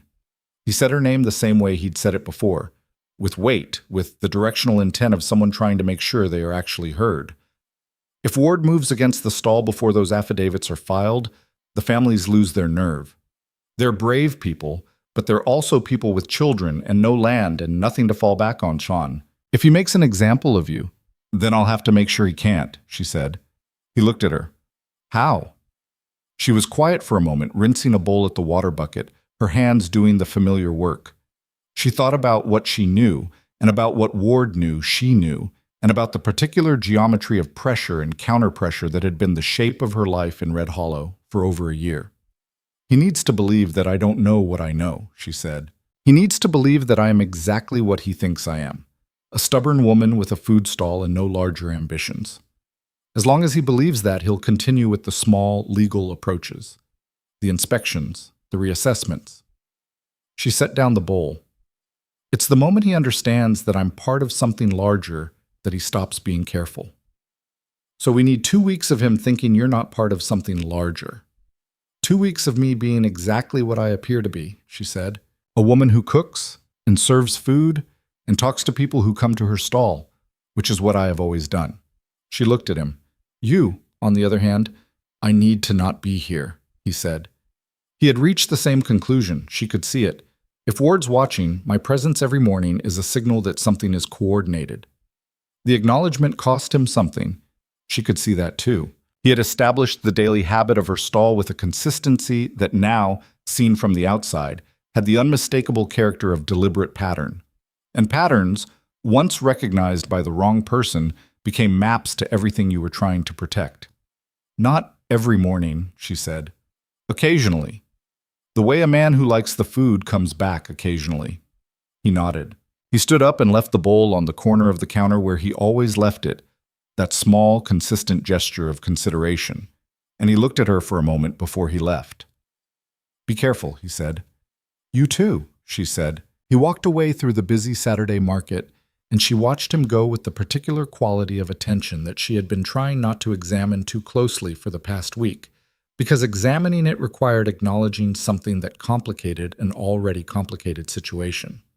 She turned back to her counter and put the feeling somewhere useful, the way she put everything that couldn't be addressed immediately, not discarded, not ignored, but held. You could hold a great deal if you were practiced at it. She had been practicing for years. The 2 weeks that followed were the longest of Maylene's time in Red Hollow. Not because they were the hardest. She had had harder weeks. Weeks in the first months when she had not known whether she could keep the stall financially viable. Weeks when the loneliness had a physical weight to it. Weeks when the effort of existing in Red Hollow on Red Hollow's terms had exhausted her in a way that sleep couldn't fix. These 2 weeks were not the hardest. They were the longest because she was waiting, and waiting is a particular species of difficulty that hardness doesn't describe accurately. She cooked. She opened the stall on its 3 days, and she cooked, and she served, and she talked to the people who came, and she did all of it with the focused, unperturbed consistency of a woman who has no larger concerns. She was, those 2 weeks, her own performance of herself. Not false, exactly, because everything she did was genuinely what she would have done anyway, but deliberate in a way that ordinary days are not. She was herself, turned up to the full, deployed strategically. Ward's men came twice, Parker once, with a different energy than he'd had the week before. Quieter, less theatrical, the energy of a man performing an errand he has been ordered to perform rather than one he has chosen. He stood at the counter and watched the market and said nothing directly to Maylene, and she gave him tea without being asked, and after 20 minutes, he left. The second time, it was a man she didn't recognize, younger, with the overly casual posture of someone trying to look like they're not watching something. He bought a bowl of soup and ate it and left and came back the next day and did the same thing. And on the third day, he didn't come back, which probably meant he'd reported that there was nothing to report. Mercer came on the Thursday of the first week, ate quickly, said very little. His eyes were different, Not more tense, exactly, but more focused. The way a lens changes when it's been properly aimed. Something was moving in Millbrook. She didn't ask for details in public. On the Saturday of the second week, with 4 days remaining before Connor's deadline, she was closing the stall in the late afternoon, the winter light going fast, the temperature dropping sharply, her hands stiff from the cold, even through the gloves, when she found the note. It was tucked under the clay pot she used for tea, which meant someone had been at her counter without her seeing them, which was a particular kind of message on top of whatever the note itself said. She unfolded it with stiff fingers and read it in the last light of the afternoon. 3 words, written in the blunt hand of someone who had learned to write from necessity rather than instruction. He knows everything. She stood at the counter for a long moment, the note in her hands, the market emptying out around her. Then she folded it carefully, put it in her coat pocket, and finished closing the stall with the same systematic efficiency she always brought to it, because whatever was coming, a messy close would not help. She found Mercer at the boarding house where he'd been staying since October. She knocked and he opened the door and read her face before she said a word. "Come in," he said. She gave him the note. He looked at it for a long time, his jaw set, just slightly, the only visible sign of the recalculation happening behind his eyes. "When was this left?" "Afternoon. I don't know who. Someone who had access to my counter without me noticing, which means either a regular customer or someone who knew my routine well enough to find the gap." "Parker," he said. She looked at him. "The note," he said. "It's a warning, not a threat. Someone gave you a warning, which means someone on Ward's side decided to give you a running start." He looked at the 3 words again. Harker. She thought about Harker eating her soup in silence. She thought about his face when she told him there was no charge. She thought about what her father said about honesty in men and whether it could be reached through a good meal. "What does Ward know?" she said. "The families, the meetings, probably Connor's." Mercer set the note down on the small table. He was very still in the way that she now understood meant he was moving fast on the inside. "He'll move before the deadline. He doesn't have the patience to wait for the filing and try to fight it legally." "How long do we have?" "Days," he said. "Maybe less." She sat down in the chair by the window, which was not something she'd ever done in his room before. But the situation seemed to have moved past the etiquette of it. Outside the window, Red Hollow's main street was doing its evening business. Lanterns coming on, a group of men moving into the saloon, a horse being walked home. "The affidavits," she said. "Connors has 2 of the 3. Silas Greer hasn't gone to Millbrook yet. He was going Monday." Mercer looked at the wall, at nothing. "I need to get word to him tonight. He needs to go tomorrow. And the families need to know that Ward knows." "Yes." She stood up. "I'll go to Clara. You go to the Okafors." He looked at her. "Tonight?" "It's Saturday," she said. "Ward's men are in the saloon. The streets are about as empty as they're going to be." She put her coat back on. "It's also cold, which means anyone who doesn't need to be outside isn't."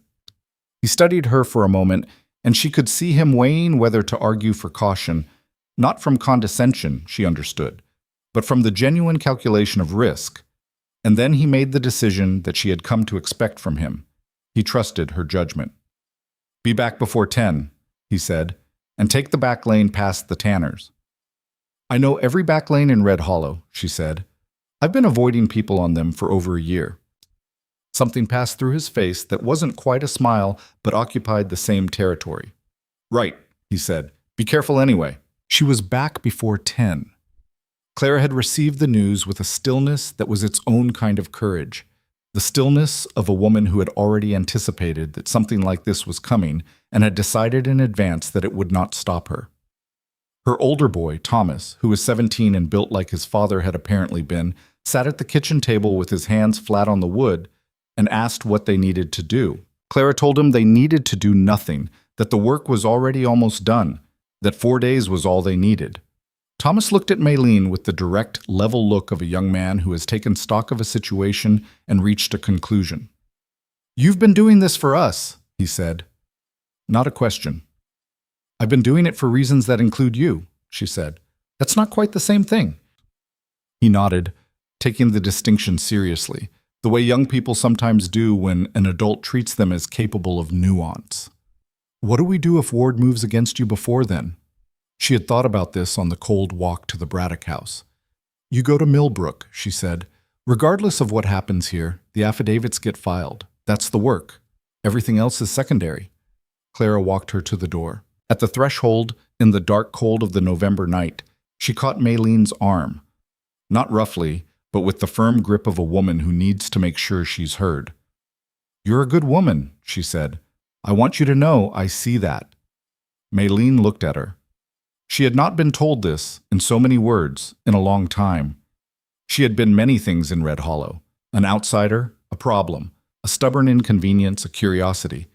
But not, in anyone's plain language, a good woman. Thank you, she said, and meant it in the full weight of what it was. The destruction came on a Wednesday morning. She smelled it before she saw it. Not smoke, but the particular wrongness of things broken and scattered, the absence of order in a place where order had been carefully maintained. She came around the corner of the market lane at 6:45 and stopped. Her stall had been taken apart with deliberate, comprehensive thoroughness. Not the quick violence of anger, but the systematic destruction of intent. The two planks of her counter had been split lengthwise and scattered across the lane. Her clay pots, 4 of them, some carried from California, some purchased with money she'd saved for months, lay in pieces. The small board where she chalked her menu had been snapped in 2. The coal boxes had been overturned, the coal scattered and ground into the mud. Her herb jars, the ones she kept in a neat row along the back, 14 jars of dried things, some of them irreplaceable, some of them species that could not be found within 300 miles, had been systematically swept off their shelf and broken on the stones she had laid herself to level the ground.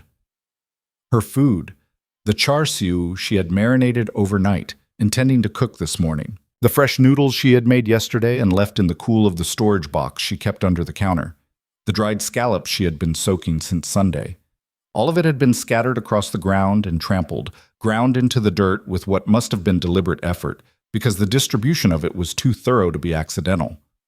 She stood at the entrance to her stall for a long time. The market was beginning to fill up around her, early merchants arriving, unloading, calling to each other. One by one they registered the wreckage, and one by one they found places to be that were not directly in her line of sight. No one came to her.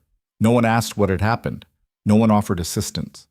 They looked, and they looked away, which was the Red Hollow version of involvement, close enough to have witnessed, careful enough to have seen nothing. She walked into what remained of her stall and stood in the center of it and looked at the pieces of her clay pots on the ground. The smallest one, a squat round vessel she had owned for 6 years, had been specifically her father's. He had bought it in the last year of his life and sent it with her when she left, because it was, he said, the pot that the broth tasted best from, and she would need that more than he would. She picked up the largest piece of it. The clay was thick and well-fired, a warm terracotta color, smooth on the inside from years of use. The break was clean, one hard impact on the stone, and it had come apart the way things come apart when they have no structural reason to hold together anymore. She held the piece of the pot, and she felt, moving through her in a slow, unstoppable wave, the thing she had been holding back for 14 months. Not anger, though there was anger in it. Not grief, though there was that too. It was the specific exhaustion of a person who has been fighting, carefully and intelligently and without respite, and who has come to the moment where the fight has taken more than they knew they had to give. Her knees went. She did not decide to sit down. She simply was no longer standing. She was kneeling on the scattered stones of her market stall in the cold of a November morning, holding a piece of her father's clay pot, and she was weeping the way a person weeps when they have been strong too long. Not with sound, but with the whole body, the shoulders and the chest and the hands, everything that had been held rigid, releasing at once, because there was nothing left to hold it. The market moved around her. No one came. She did not know how long she was there. Time went strange, the way it does in moments of extremity. The cold moved through her coat and into her shoulders. The tears dried on her face in the morning air. Around her, Red Hollow went about its business. Then she heard footsteps. Not the polite distance that everyone else had been maintaining, but coming directly toward her, without hesitation. She looked up. Cole Mercer walked through the wreckage of her stall with his face set in the controlled, dangerous quiet of a man containing something large and keeping it there only by sustained effort. He looked at the scattered pots, the broken counter, the trampled food. He looked at her on the ground. He did not say anything for a moment. Then he crouched down in front of her, which was the thing she had not expected, not standing over her, not offering a hand to pull her up, but coming down to her level, which put them face to face in the ruins of everything she had built. "You said you'd been afraid since you got here," he said. His voice was quiet enough that only she could hear it. "You said fear wasn't the relevant variable." She looked at him. Her face felt stripped bare in a way she didn't usually permit. The careful composure she maintained as a professional and practical matter, the face she showed red hollow, was gone, and what was underneath it was just her, plain and exhausted and heartbroken. "I know what I said," she said. "You were right," he said. "You're still right. This..." He looked at the destruction around them. "This is Ward being afraid of you. You understand that? A man who wasn't afraid of you would have let the reassessments work. He wouldn't need to do this." His gray eyes were level with hers. "He did this because you were working, and it was working, and he ran out of legal ways to stop it." She looked at the piece of the clay pot in her hand. "This was my father's," she said. A pause. "I know," he said, though he couldn't have known. But somehow he did, or he understood the weight of it, which was the same thing. He stood up. He looked at the wreckage for a moment, and then he did something that the watching market, because the market was watching now, she could feel it even with her eyes down, would talk about for a very long time after that morning. He picked up one of the broken clay pot pieces from the ground. He walked to the town pump at the corner of the market lane, the one where the merchants filled their water buckets in the morning, and he began washing it. Not speaking, not displaying. Just washing the clay piece in the cold water with the focused, careful attention of a man doing a necessary thing. He set the washed piece on the intact stone ledge beside the pump. He went back for another piece. He was rebuilding nothing. The pot was broken past repair, but he was cleaning what was salvageable, treating it with the respect that it deserved, acknowledging in the only way available to him that the thing had value and that its destruction was worth grieving. Maylene watched him make 3 trips. On the 4th trip, she stood up. She walked to the pump. She took the piece of pot he held out to her and she rinsed it under the cold water, and she set it on the ledge with the others. She went back for the next piece, and he went beside her, and they worked through the wreckage together in silence while Red Hollow watched and did not know what to do with what it was seeing. Old Pung arrived at 7:15. He had been told presumably by someone who had seen the damage early, and stood at the edge of the stall looking at the ruins. He said something in Cantonese, low and hard, in the register he used when something made him genuinely angry. "Yes," Maylene said. "What do you need?" he said, switching to English with the deliberate clarity of a man who wants to be heard by more than one person. "A broom," she said, "and someone to hold the counterboards while they're repaired." She looked at the split planks.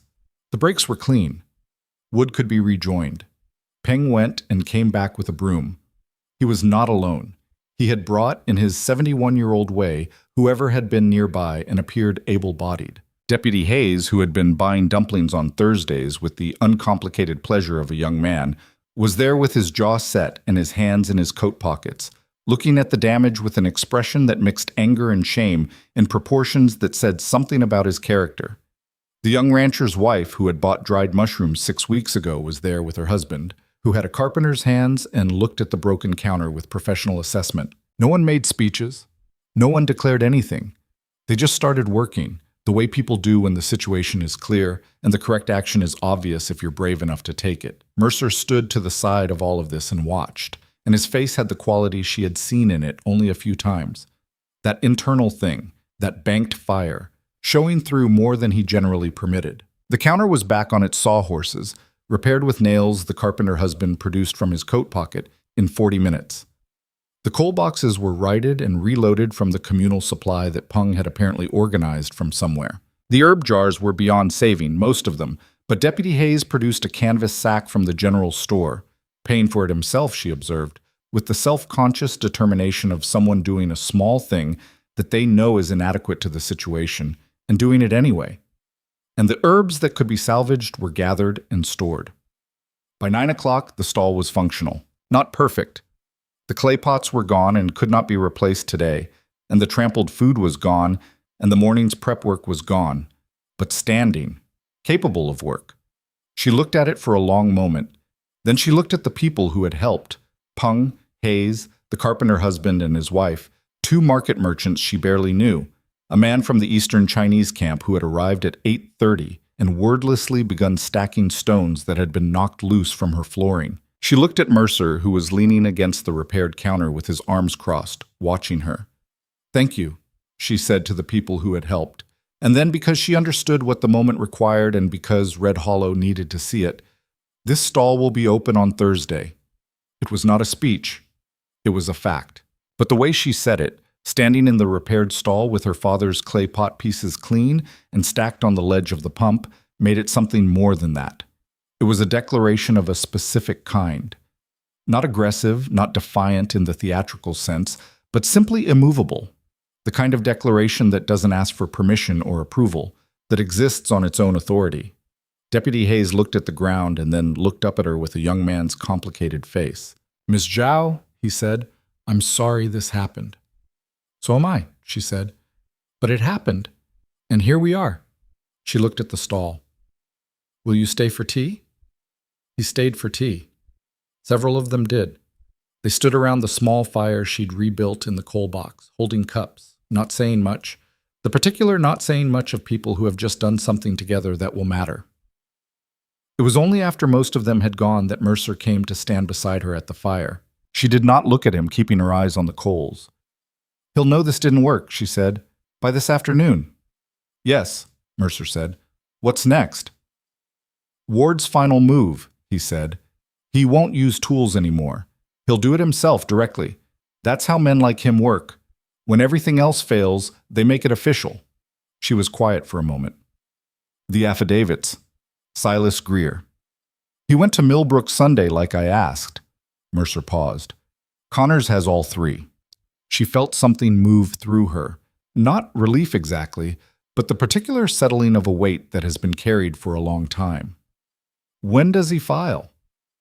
"Friday," Mercer said. 2 days. 2 days. She looked at the restored counter, the empty space where her clay pots had stood, the clean stone ledge where their pieces now sat. 2 days was nothing. 2 days was everything. "Then we hold 2 days," she said. He looked at her and she felt the weight of his attention the way she always did. Complete, serious, the gaze of a man who, when he looked at you, was actually looking. "Maylene," he said, and then he stopped, which was unlike him. She looked at him. "I'm sorry I wasn't here this morning," he said. "When they came." She held his gaze. "You couldn't have been here," she said. "We agreed." "I know we agreed." Something in his voice that she hadn't heard before. A roughness, a rawness under the controlled evenness. "That doesn't change that I wasn't here." She understood then that this was not about tactics. This was something else. She looked at this man, this careful, contained, dangerous man who had been coming to her stall for 6 weeks and eating her food with something that looked very much like the gratitude of a person who had been hungry for a long time before she fed him, and not just for food. And she understood that the rawness in his voice was the sound of someone who had been keeping something at a careful distance and who had just, in the sight of broken clay pots on a cold market lane, been unable to maintain the distance. "You're here now," she said. He looked at the fire. "I'm here now," he agreed. The coals burned in the small coal box, orange and steady, doing their job against the cold. Around them, Red Hollow moved through its Wednesday, oblivious or pretending to be, which in the end amounted to the same thing. 2 days. In 2 days, everything would change. One way or another, everything would change. The document being prepared in a lawyer's office in Millbrook would either be filed and become real, or it would not. And the difference between those two outcomes was the difference between justice and its continued absence, between the Ward version of Red Hollow and some other version that had not yet been permitted to exist. She turned back to her work. Her hands remembered what to do even when the clay pots were gone. She borrowed an iron skillet from the merchant 2 stalls over. She would have preferred the clay, but the iron was what she had. And she set it on the fire and began, from what she had remaining, to cook. It was less than she usually made. It was not what she had planned, but it was honest and it was hers. And in the particular arithmetic of that morning, it was more than enough. The notice arrived on Thursday morning, 2 hours before the stall opened. It was nailed to the repaired counter with a single iron nail driven so hard into the new wood that it split the grain. Not a functional necessity, since one nail was the same as another for posting a document, but a statement about the force behind the act. Maylene pulled it free and read it standing in the cold of the market lane with her coat still buttoned from the walk over. It was signed by Mayor Caleb Ward and countersigned by Sheriff Doyle, and it bore the seal of the Red Hollow Municipal Authority, and it cited Section 14 of the town's commercial ordinance, a section that Maylene had read 17 times in the first months of her tenancy and knew did not contain what the notice claimed it contained, which meant it had been amended quietly and recently for this specific purpose. The notice declared her stall in violation of a new health and safety provision requiring all food preparation operations in the Red Hollow market to be conducted in enclosed permanent structures meeting specific construction standards. She had 24 hours to cease operations and vacate the space. Failure to comply would result in forcible removal of her property and a fine of $50, which was, not coincidentally, approximately everything she had saved. She read it twice. She folded it carefully and put it in her coat pocket. She went about setting up the stall. By 7 o'clock, old Peng was there, and by 7:30, Deputy Hayes had come by. Not officially, not in his capacity as deputy, but as a young man who had been coming for dumplings on Thursdays, and who clearly felt that the events of Wednesday had changed the nature of his relationship to this particular market stall in a way that his badge did not prevent him from acknowledging. "You saw the notice," he said. It was not a question. "I saw it," she said. "Miss Zhao." He stopped. He was 22, and he had the face of someone who is discovering, earlier than expected, the gap between what institutions promise and what they deliver. "The ordinance amendment. It was passed in a closed session Tuesday night. Nobody told the deputies about it until this morning." "I know," she said. "It was written for me specifically. The construction standards it cites would apply to perhaps 3 stalls in this entire market, and 2 of those are owned by Ward's business partners." She handed him a bowl of soup. "Eat. You look like you haven't slept." He took the bowl with the reflexive gratitude of a young man who cannot turn down food when he's hungry, and then seemed to realize he'd done it and looked at the soup with the expression of someone for whom the simple act of acceptance had suddenly become a moral position. "I can't fix this," he said. "I want you to know I understand that. I don't have the authority." "I'm not asking you to fix it," she said. "I'm asking you to eat your soup." He ate his soup. He did not leave immediately after, which was its own answer to a question she hadn't asked directly.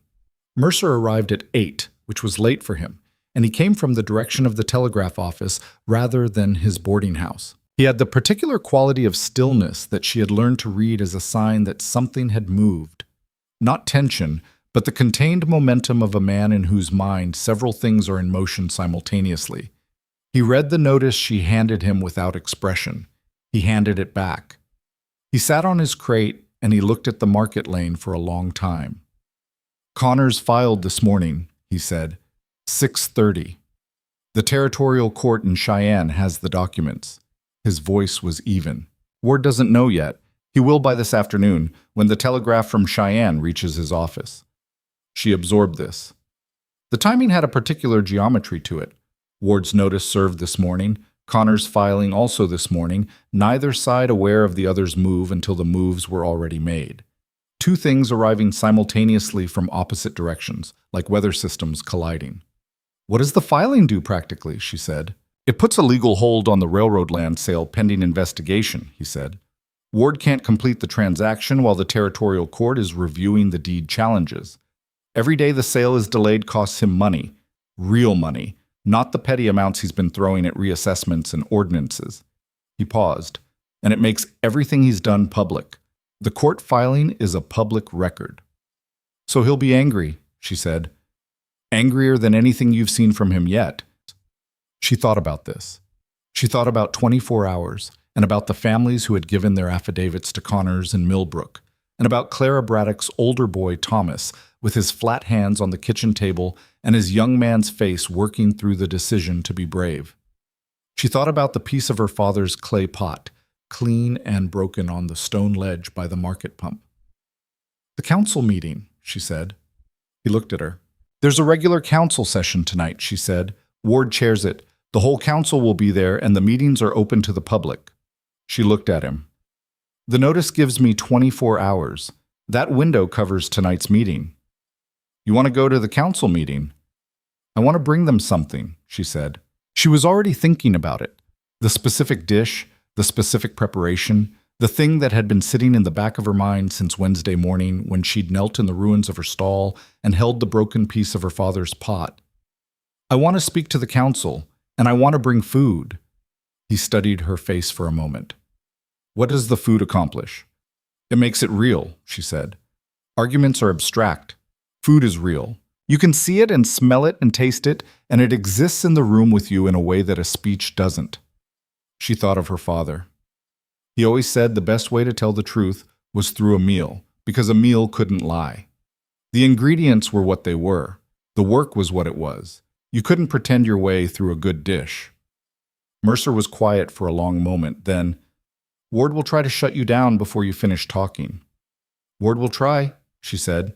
"But he'll be dealing tonight with a council that has just been informed, through the public record, that their mayor has been conducting fraudulent land transactions. Some of them will be afraid of him. Some of them will be angry on their own behalf." She met his eyes. "And some of them will be hungry." Something moved through his face that was not quite a smile, but was its closest relative. "What are you going to make?" She told him. She spent the rest of the day in the small kitchen of the room above the tanner's shop, which was not a proper kitchen by any real standard. A small iron stove, 2 shelves, a counter the width of her arms, but which had been sufficient for everything she'd needed to prepare in 14 months, and which would be sufficient for this. She made her father's soup, not the congee, not the noodle preparation she served at the stall, but the dish that Zhao Wenhai had made on the most serious occasions of her childhood, a clear broth of pork and dried scallop and winter melon that took 6 hours to build properly, that required patience at each stage that could not be shortcut, that revealed its quality not in complexity, but in the layered, accumulated depth of something that has been given the time it needed. He had made it for funerals and for celebrations and for the nights when neighbors came in fear and needed to be reminded that ordinary life still existed and was worth protecting. He made it for the truth of it, because, as he said, a clear soup could not hide behind anything. Every element was visible. Every flavor had to justify its presence. She worked through the afternoon while the light shortened and the temperature dropped and Red Hollow moved through its Thursday with the particular charged energy of a town that has felt something shift without being able to name what. She tended the pot with the focused attention it required, adjusting the heat, skimming the surface to keep the broth clear, adding the winter melon in the last hour so it cooked through without losing its clean, mild character. At 4 o'clock, Mercer knocked.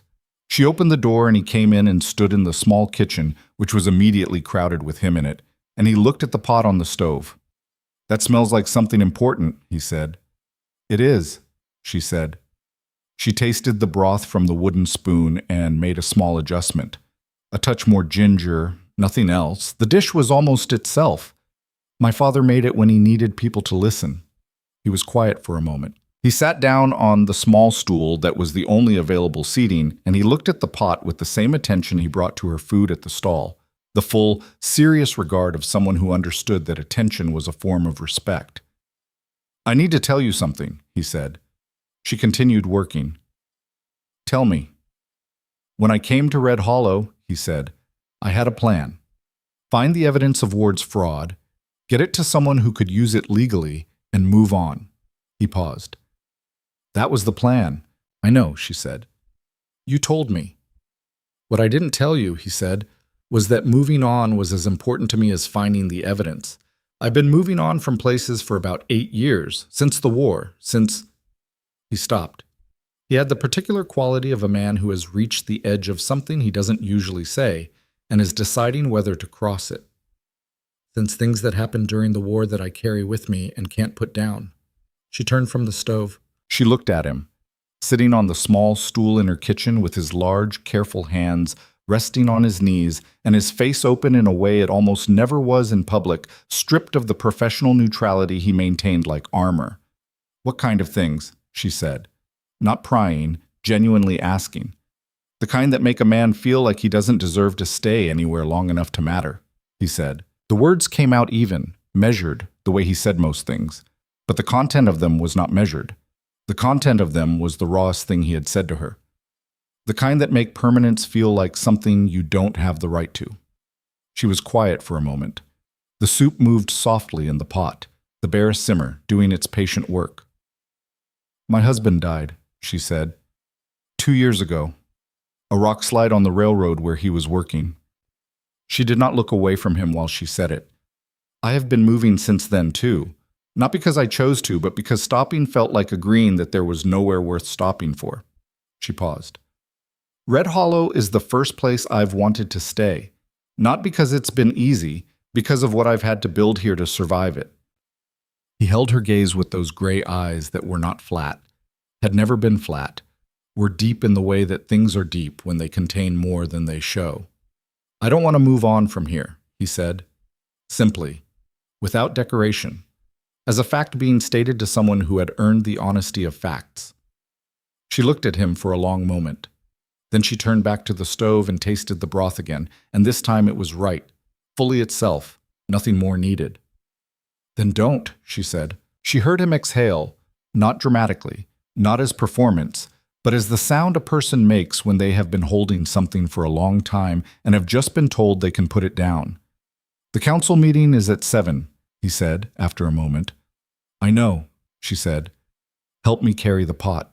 The Red Hollow Council Chamber was a room that had been designed in the particular architectural vocabulary of small frontier towns to communicate authority through proportional ambition. Ceilings higher than strictly necessary, a long table at the front behind which the 5 council members sat with the self-important posture of men who have been given a small amount of power and have decided to inhabit it fully. Ward sat at the center, which was his habitual position in every room he occupied. He had the look of a man who has spent the day managing a crisis from behind a controlled exterior and who has not quite succeeded in making the control complete. His eyes, when they found Maylene at the door, had a hard, bright quality that told her Connor's filing had indeed reached him. The council chamber was fuller than a typical Thursday session. News moved through Red Hollow the way it always moved through small towns, selectively, in directions that reflected existing relationships and loyalties, but comprehensively enough that by 7 o'clock, a significant portion of the town had decided that something was happening at the council meeting and had shown up to see what it was.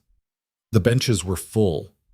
People were standing at the back. Mylan recognized, scattered through the room, Clara Braddock and Thomas, in the third row with Silas Greer beside them, the Okafor brothers near the wall. Deputy Hayes in the back with his badge visible, but his posture determinedly off-duty. The rancher's wife who had bought mushrooms. Old Pung, who had positioned himself near the aisle with the strategic patience of a man who has watched a great deal of history and knows where to stand. Mercer had positioned himself by the left wall, not in a seat, with the flat gaze of a man who is looking at everything and attending to all of it simultaneously. Maylene walked to the front of the chamber carrying a covered clay pot. Borrowed, not the broken ones, a vessel she had used only occasionally and which she had carried from the kitchen wrapped in cloth to keep the heat in. She set it on the table in front of the council's long surface, between the rows and the dais, where everyone could see it. Ward leaned forward. "This is a council session," he said. "Not a market. Whatever you're selling, this isn't the venue." "I'm not selling anything," she said.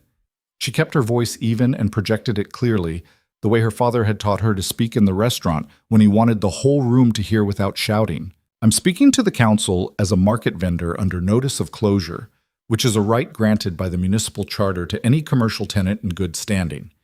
She looked at Councilman Fitch, who was the member of the council she had assessed as the most uncomfortable with Ward's recent directions. "Am I correct?" Fitch looked at Ward. He looked at his copy of the charter, which was on the table before him. He said, "That is correct." Ward's expression did not change. "You have 5 minutes," he said. "I'll need more than 5 minutes," she said, "but I'll try to use the time well." She looked at the room. The full benches, the standing people at the back, the whole of Red Hollow that had shown up to watch whatever this was. My name is Maylene Zhao. I've operated a food stall in the Red Hollow market for 14 months. This morning I received a notice of closure citing a section of the municipal ordinance that was amended 2 days ago in a closed session not publicized to the market vendors. It affects. The amendment was legally passed, Ward began. I know it was legally passed, she said. The question I want to ask this council tonight is not whether it was legally passed. The question is what it is for. She paused. Because I have read the new construction requirements, and I want to be very direct about what they mean in practice. They cannot be met by any mobile or semi-permanent market stall. They require enclosed structures meeting building codes that apply to permanent commercial properties. The cost of compliance is beyond the means of any small vendor operating at a market counter. She looked at the council members one by one. This ordinance does not regulate health and safety. It eliminates a class of vendor. Specifically, the vendors who cannot afford to buy permanent commercial space from the building that sells it, the building that the mayor owns. A murmur through the room. Ward's jaw tightened. Miss Zhao, he said, and his voice had the measured quality of a man controlling something with effort. This council has the authority to set commercial standards for the town's benefit. I know what authority this council has, she said. I've read every document this council has produced in the past 14 months. I've read the charter, the ordinances, the amendments, the meeting minutes, the tax code applicable to market vendors. She reached into her coat and laid a sheaf of papers on the table, copies she had made carefully, with a rented typewriter in Millbrook over 2 visits. I have in fact been doing my research. She reached to the covered pot. She removed the cloth. The soup rose into the room, that clear, layered broth that 6 hours of careful work had built into something that had no right to be as powerful as it was in this context, but which was, because food is democratic in its immediacy in a way that language is not. It reached every corner of the council chamber. It reached the members on the dais and the people on the benches and the ones standing at the back, and it was the smell of something honest and painstaking and real, and it briefly reorganized the room around itself. My father taught me to make this, she said, and her voice was quieter now, not because she was less certain, but because what she was about to say required the kind of quiet that demands attention, rather than the kind that fills space. He told me that this soup was a truth-telling soup, that it could not be made dishonestly, that every element in it showed. The broth is clear because I took care of it. The melon is soft because I gave it time. The scallop is sweet because I chose it carefully and treated it with respect. She looked at the council, at Ward, at the room.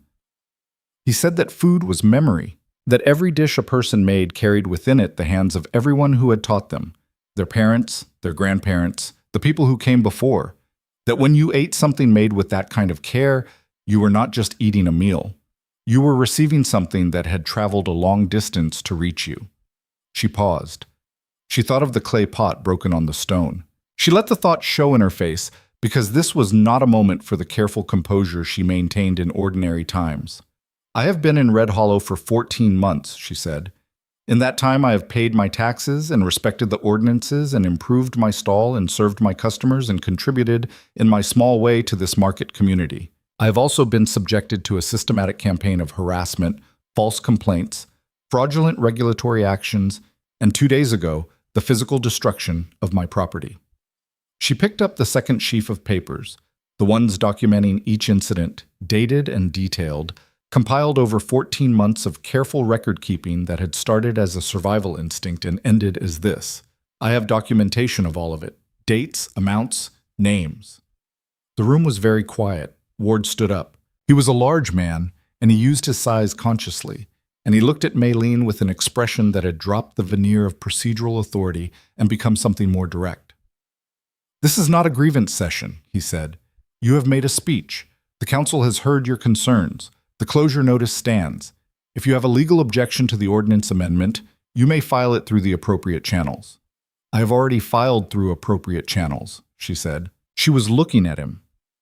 She had been waiting for this moment, the moment of direct engagement, and now that it was here she found that she was not afraid, in the way she had been afraid the morning she found her stall destroyed, or the way she had been afraid when she lay awake on the cold nights of the first winter, or any of the ways she had been afraid in Red Hollow. She was something past fear, something that comes when you have decided that the thing you are doing is more important than the thing you are risking. Through the territorial court in Cheyenne, where this morning my attorney, Mr. Connors of Millbrook, filed a formal challenge to the deeds of 3 properties currently held in your name, Mayor Ward, on the grounds that those deed transfers were conducted through fraud, forgery, and the exploitation of vulnerable parties. The room detonated. Not in sound, not at first. It was the detonation of people absorbing something they had known was possible and not expected to be said out loud, in public, in the council chamber, by a Chinese woman with a soup pot on the table and 14 months of documentation in her hands. Then the sound came, a rush of voices from every corner of the room, and Ward's face went through several expressions in rapid sequence, none of which he fully controlled, which told her more about the accuracy of what she'd said than any legal document could have. "That is a slanderous accusation," Ward said. His voice was still controlled, but it had edges now, the controlled voice showing its costs. "Made by a person whose bias against this council's legitimate functions is already a matter of public record." "The bias is on the record," Mercer said. The room turned. He had moved from the wall. He was standing in the open floor between the benches and the council table, and he had the quality of presence that he always had in a large room, that reorganizing quality, that gravitational weight that made the space around him rearrange itself. He had his hands at his sides. He was not reaching for the gun. He didn't need to. Cole Mercer in a room was persuasive in the specific way that weather is persuasive. It wasn't asking. "The bias is on the record," he said again, more quietly, addressing the council members directly rather than Ward, "but so is everything else. The Braddock deed bears a signature dated 1 month after Harold Braddock lost the use of his hands. The Greer transfer was witnessed by a man who was in Millbrook on the date it was signed. The Okafor note was called under terms that don't match the original loan agreement." He paused. He looked at each council member in turn. "These are not allegations. These are the contents of the filing currently before the territorial court. Every member of this council will be asked, formally, what they knew and when they knew it. That question will be much easier to answer for anyone who acts, tonight, in the interest of the people of this town rather than in the interest of one man's land speculation." The silence after this had a different quality from the silences that had come before it. It was the silence of people doing calculation, the specific, rapid calculation of men who have been loyal to a power structure and who are now assessing whether that power structure is going to hold, and at what cost to themselves if it doesn't. Ward looked at Mercer with the look of a man who has arrived at a conclusion. "You came here to destroy me," he said. "I came here to stop you," Mercer said. "There's a difference. Destroying you isn't the point. The point is the people you cheated. On the strength of the word of a Chinese cook and a drifter. On the strength of 3 signed affidavits, 6 documented deed irregularities, and 14 months of records compiled by a woman who was smart enough to know she'd need them." Mercer's voice was flat and precise and entirely without heat. "The court doesn't care what I am. It cares what the documents say." Ward turned back to Maylene. In his face was something she had not seen there before. Not the contained authority of a man managing a situation, but the open, undisguised look of a man who has decided that the situation requires a different instrument. He looked at her the way powerful men look at people they have decided to make an example of, and she felt it, the full weight of it, and she did not look away. "The notice stands," he said, "and I will have you removed from that stall by force if necessary, and I will pursue the fine to its maximum, and I will make absolutely certain that you never operate a business in this territory again." He said it with the precision of someone who is used to words being enough, who has for years made things happen by saying they would happen, and is not fully aware yet that the mechanism has broken. Into the silence that followed this, Maylene said, "I would like the council to serve as witnesses to something." Ward stared at her. She picked up the ladle from beside the soup pot. She poured a single bowl of broth, clear and golden in the lamplight of the council chamber, the steam rising from it in the cold air of the room. She set it on the table between herself and the council. "This soup contains pork, dried scallop, winter melon, ginger, and thyme," she said. 6 hours of it. Every ingredient is honest. Nothing is hidden. You can look at it and see exactly what it is." She looked at the council. "At Fitch, who had been increasingly uncomfortable throughout the evening, at the two other members who had not yet aligned themselves firmly in Ward's direction, at the room behind her, at Clara and Thomas and Silas, and the Okafor brothers, and Old Peng and Deputy Hayes and everyone else who had come to witness this. Mayor Ward says the real concern is health, safety, the protection of this town's citizens from dangerous elements. She did not use the words sarcastically. She said them exactly as they'd been said to her, neutrally, and let the room understand the irony on its own. I'm asking this council to tell me what is dangerous in this bowl, because I have been here for 14 months, and I have been cooking this food, and I have been feeding people, and in 14 months the only harm that has come to anyone in connection with my stall has come from the people trying to close it. She looked at Ward. The real poison in this town, she said, is not in my pot. It is in the lies told to desperate people about what they are signing. It is in the fear used to keep people from speaking. It is in the small daily message sent to everyone who is different from what this town expects that they do not belong here and their work does not matter and their lives can be inconvenienced at will. Her voice was steady.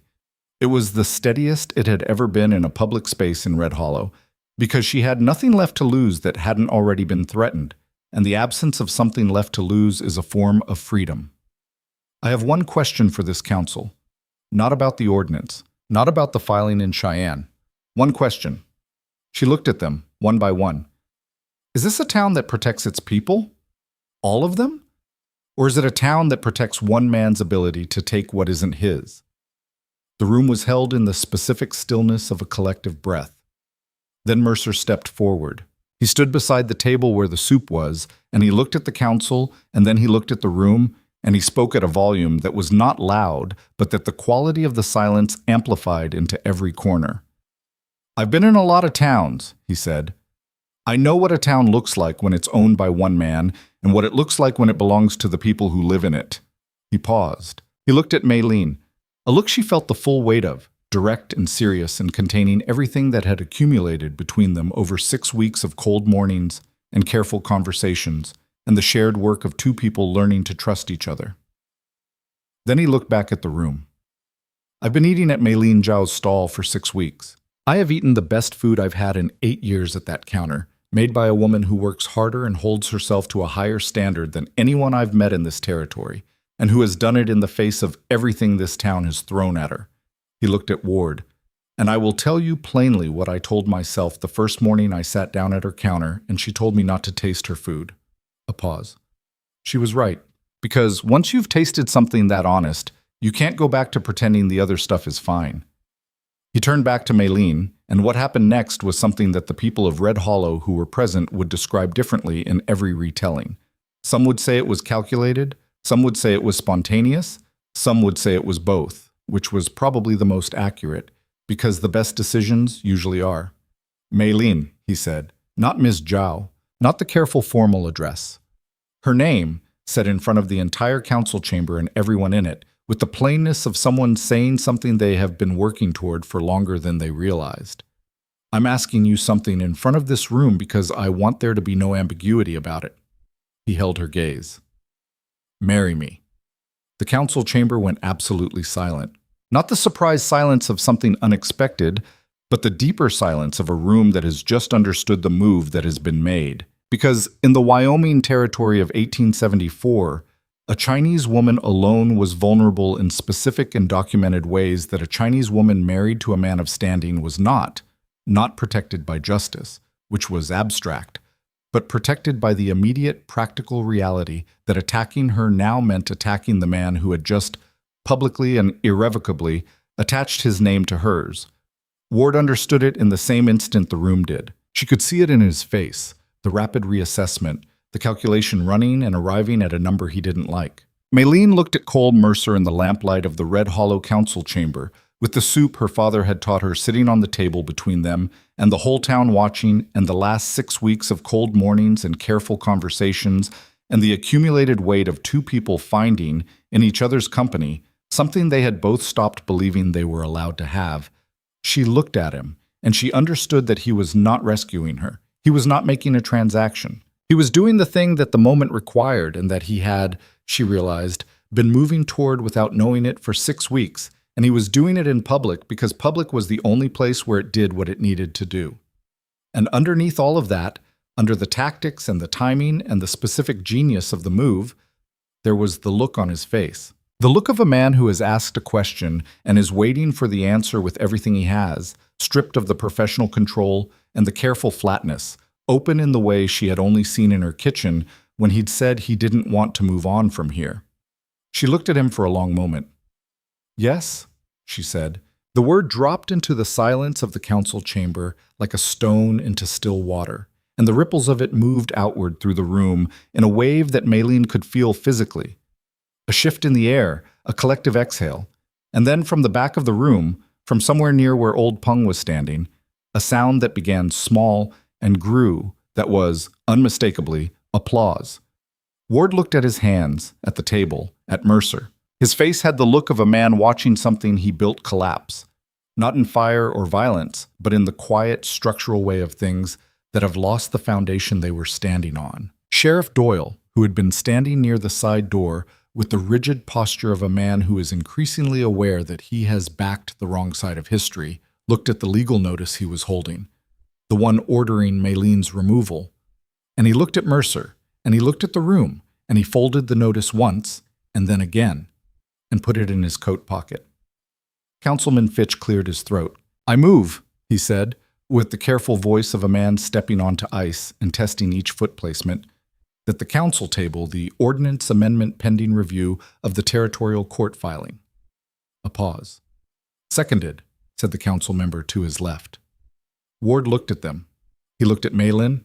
He looked at Mercer. He was a man who had spent years understanding exactly how much power he had and exactly how to use it. And he was standing in the first moment of his tenure in Red Hollow in which the accounting of his power had come up short. He said nothing. He sat down. The vote was 3-2 to table the amendment. The legal notice in Sheriff Doyle's coat pocket was never served. They walked out of the council chamber into the cold November night with the whole town at their backs. And Maylene carried the pot of her father's soup wrapped in cloth with both hands because the clay was still warm and she did not want to spill it. And Mercer walked beside her and did not take the pot from her because he had learned, over 6 weeks, that she did not want things taken from her hands. They walked a full block before either of them said anything. "You could have warned me," she said. "Would you have said yes if I'd warned you?" She thought about it honestly. "Probably," she said, "but it would have been a different yes." He looked at her. "What kind of different?" "A considered yes," she said. "A yes I'd thought through and arrived at through a process." She shifted the pot in her hands. "The yes I gave in there was a different kind." "What kind, Ben?" She was quiet for a moment, feeling the warmth of the clay pot through the cloth, the cold of the November night, the particular clarity of the air at this altitude after dark. "The kind that comes from knowing something," she said, "not thinking it through. Knowing it." He was quiet for a moment beside her. Then, "I didn't plan it," he said. "The proposal. I had considered that it might be useful legally, but I hadn't decided to do it. And then Ward made that face at you, and He stopped, started again. "I stopped calculating." She looked at him. "You stopped calculating," she said. "It's a habit I don't break often," he said. "It's probably a bad habit to break in the middle of a council meeting." "It worked out," she said. "It did," he agreed. And then, more quietly, "It also happens to be something I mean." She held his gaze for a moment in the dark street, with the lamplight from the council chamber behind them, and the cold stars above, and the sound of Red Hollow beginning its version of processing what had just happened. She thought about her father and his clear soup, and the truth of ingredients that show themselves for what they are. She thought about 14 months of endurance, and the particular thing that endurance builds in a person. Not toughness exactly, but a clarity about what matters and what doesn't. A clarity that gets more precise the more it costs you. "I know," she said. She meant it in return. They walked on through the Red Hollow night, carrying the soup toward whatever came next. The night after the council meeting, Red Hollow did not sleep easily. Maylene could feel it through the walls of the room above the tanner's shop. The town turning the evening over in the way that towns do when something has happened that doesn't fit the story they've been telling about themselves. There were voices in the street late, and the sound of the saloon running longer than usual, and once, around midnight, the clatter of a horse moving fast through the main street in the direction of Ward's house, which she noted and filed and did not allow to disturb her sleep more than she could help. She slept, in the end, because exhaustion is democratic and does not wait for resolution. She slept with her father's recipe book on the shelf by the window where it always was, and with the clean pieces of the broken clay pot on the small table beside her bed, where she had placed them deliberately, because she had decided that keeping them where she could see them was better than putting them away. Grief kept in a drawer has a way of growing in the dark. Grief kept in the light stays the size it actually is. She was at the stall by 6:30 on Friday morning, not because she had to be. The council's vote had tabled the ordinance amendment, which meant the 24-hour closure notice was in legal limbo, which meant she had ground to stand on for at least the duration of the territorial court's review. She was there at 6:30 because she was always there at 6:30 on market days, and the events of the previous evening had not changed what she was or how she worked, and she was not going to let them. She was building the fire in the coal box when Mercer arrived at 6:40, carrying water from the pump as he had done on that first Saturday 2 weeks ago when they had fed the families and started something they were still in the middle of finishing. He set the buckets down and looked at her stall, at the borrowed iron skillet and the absence of the clay pots and the clean pieces of them still on the stone ledge of the pump where she'd placed them Wednesday morning. And he looked at her. "How are you?" he said. It was a question he didn't ask often, not in those plain words. He usually asked through actions, through the presence of water when she needed it, or the extra crate position so she could reach the high shelf, or the way he angled his body between her and anyone approaching with a quality she didn't like. He asked by being there. Today he asked with words, which was its own kind of statement. "I'm well," she said, and meant it more than she expected to. "You?" "I slept," he said. "First time in about 2 weeks." She looked at him. In the early morning light, without the particular armor of public scrutiny, he looked like what he was, a man who had been working very hard for a long time and had reached the far side of the work and was allowing himself, carefully and tentatively, to feel the difference. "Connors will have heard from the territorial court by now," she said. "I sent a telegraph this morning," he said. "We'll have a response by noon." She nodded and returned to the fire. He filled the water pot and hung it above the coals and moved around the stall with the efficient familiarity of someone who has learned the geography of a space through daily use and no longer has to think about where things go. 6 weeks of mornings had made him as much a part of the stall's operational rhythm as Old Pung's 8 o'clock arrival, or the particular angle of the winter light that came over the leather worker's roof and told her when it was 9 o'clock without her having to check. "I want to say something," he said, from the far end of the counter where he was restacking the wood she'd used yesterday. "Then say it," she said. "Last night." He set down the wood. He was facing the counter rather than her, which she had come to understand was how he handled things that required some degree of exposure. He looked slightly away, not from evasion, but from the particular privacy of a man who takes his own emotional life seriously enough to be careful with it. "I said what I said. I meant it. But I want you to know that I understand it was useful in a tactical sense. And I don't want you to think that's the reason I said it. The reason I said it is that it's true." She was quiet for a moment, tending the fire. The coals were coming up well. "Coal?" she said. "Yes." "I know the difference," she said, "between a man making a tactical decision and a man saying something true. I've had 14 months of practice identifying which is which." She glanced at him. "You are not a subtle man when it comes to what you actually feel. You think you are. You're not." He turned to look at her. Something moved through his face that was, unmistakably, amusement. Real amusement, the unguarded kind. And it changed his face in the way that genuine expressions always change a face that has spent too long being carefully controlled. It made him look younger. It made him look like whoever he had been before the war and the 8 years of moving and the weight he carried that had no clean name. "Is that right?" he said. "Your face does things you're not aware of," she said. "I've been watching it for 6 weeks." "I'll keep that in mind," he said. and he said it in the way of a man who has just been told something he finds, on reflection, more comforting than alarming. The information that he is legible, that someone has been reading him carefully, that the reading has not turned them away. Old Peng arrived at 8 o'clock and assessed the morning with the comprehensive efficiency of a man who has been alive long enough to take in a great deal of information very quickly. He looked at Mei Lin. He looked at Mercer. He looked at the stall and the borrowed skillet and the absence of the clay pots. He said, in Cantonese, that the evening before had apparently been eventful, and that he was sorry to have missed it, and that his knees had been unable to manage the walk to the council chamber in the cold, and that he hoped someone would tell him everything in appropriate detail. Later, Mei Lin said, in Cantonese. I want the complete version, Peng said. Not the shortened one you give people you don't think can handle the full story. You'll get the complete version, she said, with breakfast. He sat down and she made him congee, and he ate it with the focused, grateful attention of a man who has not lost his capacity to receive good things, which was something she had always admired about him. The morning market filled up around them, and something was different about it.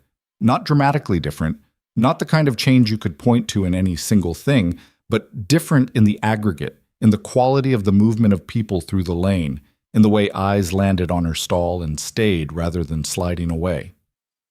3 people who had never bought anything from her counter came and looked at the menu board.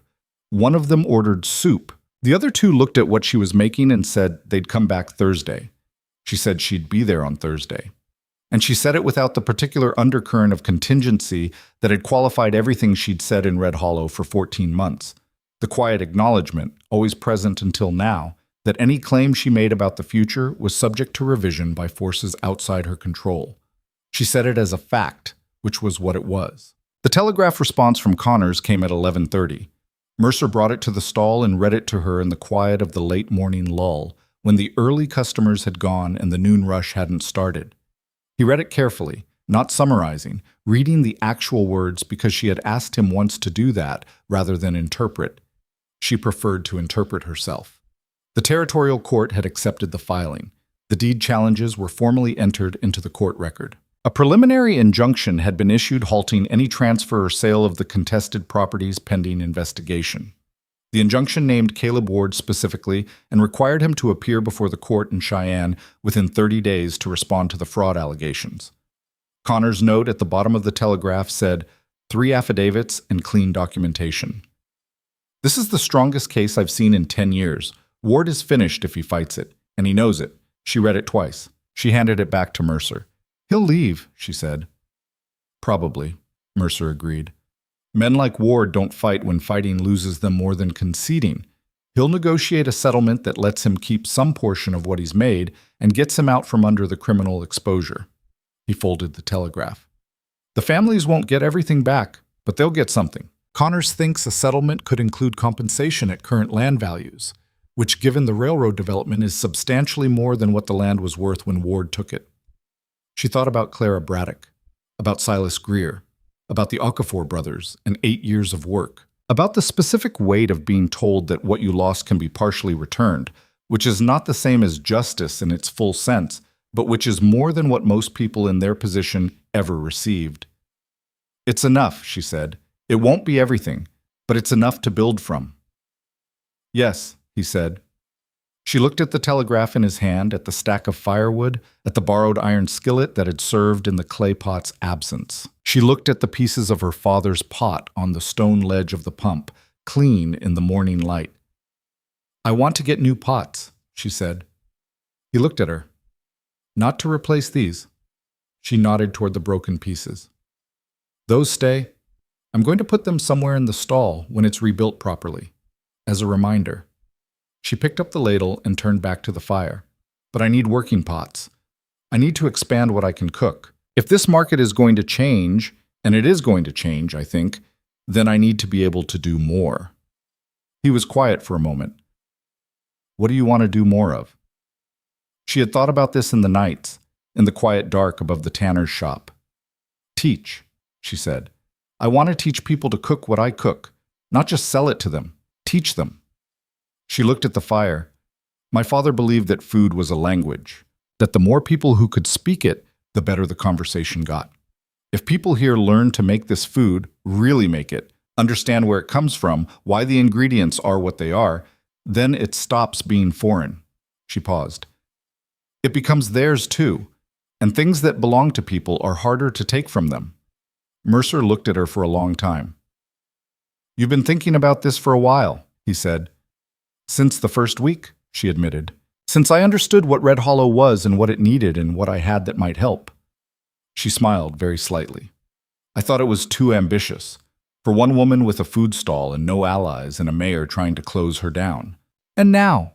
She looked at the market lane, at the people moving through it, at Deputy Hayes buying his Thursday dumplings and eating them standing at the counter with the uncomplicated pleasure that had become reliable, at Grimes, the leather worker who had sold her gloves in November and who had last Wednesday, when the stall was being repaired, handed over 3 nails from his own supply without being asked and without making anything of it. At the rancher's wife who had come back twice for dried mushrooms. At the small, incremental, undramatic shifts that 14 months of persistence had produced in the cold ground of Red Hollow's resistance. "Now I have allies," she said. Ward was gone by the following Tuesday. He did not make an announcement. He did not hold a council session or issue a statement or do any of the things that a man with his particular investment in the performance of power might have been expected to do on his way out. He left in the early morning, before the market opened, with a wagon loaded with personal items and accompanied by 2 men who had been in his employ for years and who apparently had made the same calculation he had. Sheriff Doyle watched the wagon leave from his office window and did nothing, which was either complicity or wisdom, depending on your interpretation, and the town largely decided not to push the question. The council met the following Thursday in a session that was, by Red Hollow standards, remarkably productive. Fitch, who had aligned himself with the majority in the final vote of the previous week, and had apparently found the experience of not being Ward's instrument more comfortable than he'd expected, chaired the session in Ward's absence and moved through 3 items of business with the brisk efficiency of a man who has been waiting to do things correctly for longer than he'd realized. The ordinance amendment was formally repealed. The market vendors were notified, which meant Maylene received a written document in the mail on Friday morning confirming that her stall's operational status was fully restored. She read it twice, folded it, and put it with the 14 months of documentation she had kept in the leather case under her bed. Not as a trophy, but as a record, because records mattered, and she had learned that lesson before most people in Red Hollow had. The territorial court proceedings moved with the slow, grinding deliberateness of legal processes, which is to say that they moved at a pace that felt agonizing to the people most affected and inevitable to everyone else. Connors worked the case through November and into December, building on the 3 affidavits with additional evidence that emerged once the protective structure of Ward's local power had been removed. Doyle, facing his own potential legal exposure, proved surprisingly forthcoming about the mechanisms by which Ward had operated, providing a detailed account of the closed session ordinance amendment that confirmed exactly what Maylene had alleged at the council meeting. Ward negotiated a settlement in mid-December, which Connors characterized as the best outcome achievable given the realities of territorial law and the limits of what the court could compel. The Braddock land was returned at current valuation, with compensation for the 8 months Clara had been working someone else's property. The Okafor brothers received enough to restart their operation, not on their original land, but on adjacent land that had become available when a second ward intermediary, faced with the court's scrutiny, had decided that distance from the situation was preferable to complicity. Silas Greer got 40 acres back, not all 40 he'd lost, but the best 40, the bottom land with the creek access that had made his original operation viable. Clara Braddock came to the stall on the morning after she signed the settlement papers, and she sat at the counter and she ate a bowl of soup, and she did not say anything for a long time. Then she said, "Thomas wants to learn to cook." Maylene looked at her. "Your son." "He watched what you did at that council meeting," Clara said. "He's been talking about it since November. He says—" She paused, with the particular expression of a mother reporting her child's words with a mixture of amusement and recognition. "He says you walked in there with a pot of soup and changed the whole direction of the thing. He wants to know how." Maylene was quiet for a moment. "Bring him on Saturday," she said. "Early." Thomas Braddock came on Saturday at 6:15, which was earlier than she'd asked, because he was 17 and earnest, and had decided to demonstrate through punctuality that he was serious. He was large for his age and had his father's hands, which were good hands, broad and capable, and likely to learn quickly once they understood what was being asked. He stood at the side of the counter, not the customer side, and he watched her begin the morning prep with the focused, still attention of a person who is genuinely trying to learn something and knows enough to start by watching. "First thing," she said, "is the fire." She showed him, not by doing it for him, but by talking him through it. Why the coal went in a specific arrangement, why the heat needed to build from the bottom rather than the top, why patience at this stage affected everything that came after. He listened with the quality of attention that she recognized from her father's kitchen, the attention of someone who understands that the foundation matters and that shortcuts at the beginning become problems in the middle. He got the fire right on the first try. "Good," she said, not effusively, just good, which was what her father had said, and which had meant more, she had come to understand, than 20 minutes of praise. Thomas looked at the fire with the expression of someone who has been handed a small competence and is already thinking about the next one. Mercer arrived at 6:30 and found Thomas at the counter learning to slice ginger with the precise thin cuts that the preparation required. And he looked at Maylin with a question in his face. "He's learning," she said. "I can see that," he said. He sat on his crate and he watched Thomas work for a moment, and his expression had the quality of someone watching something they approve of without needing to explain why. They were married on a Saturday in early December, 3 weeks after the council meeting, on a morning when the snow was coming down in large, serious flakes that accumulated rather than dissolved, covering Red Hollow's hard edges with something white and indifferent to the town's opinion of itself. The ceremony was not elaborate. It could not be under the circumstances. A Chinese woman and a man with a gunfighter's reputation in a frontier town in 1874 did not have access to elaborate, and neither of them wanted it. What they had was Connors, who had come from Millbrook for the occasion, and who was, among his other qualifications, authorized to perform civil ceremonies. They had old Peng, who dressed in a formal coat he produced from somewhere that no one had known he owned, and who stood through the ceremony with the upright dignity of a man attending something he has decided is historically significant. They had Clara Braddock and Thomas, and Silas Greer, and James and William Okafor, and Deputy Hayes, who was wearing his badge but standing in a personal rather than official capacity. They had the rancher's wife and her carpenter husband, and Grimes from the leatherworker's shop, who arrived 5 minutes late and stood at the back with the expression of someone who came on impulse and is uncertain about the impulse, but not about having followed it. They had around the edges of the small crowd that gathered in the market square in the falling snow a number of people who had not been invited because there had been no formal invitation, people who had simply appeared because the word had gone through Red Hollow the way words go through small towns, and because something in the word had been enough to make them put on coats and walk through the snow to the market square on a December morning. Maylin wore her best dress, which was dark blue wool and which had been made in California, and which had been carefully maintained through 4 years and 3 territories.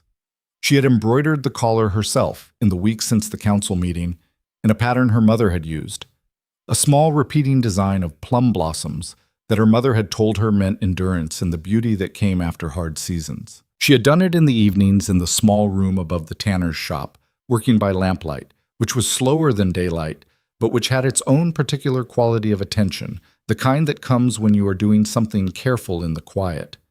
Mercer wore a dark coat she had not seen before, which fit him properly, which meant he had had it made rather than bought it off a rack, which meant he had planned ahead, which she found, when she understood it, quietly moving. Connors performed the ceremony with the efficient warmth of a man who does many things professionally but has not lost the capacity to understand when something matters.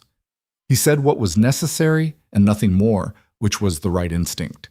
There was no music and no particular decoration. There was snow coming down and the smell of Maylin's stall. She had put the fire on before the ceremony because the smell of the morning fire was part of what made the market square feel like a place where something important could happen. And there was the gathered, quiet attention of the people who had come. Mercer said his words in the same voice he always used, even, direct, without ornament, and they were exactly what the vow required and carried.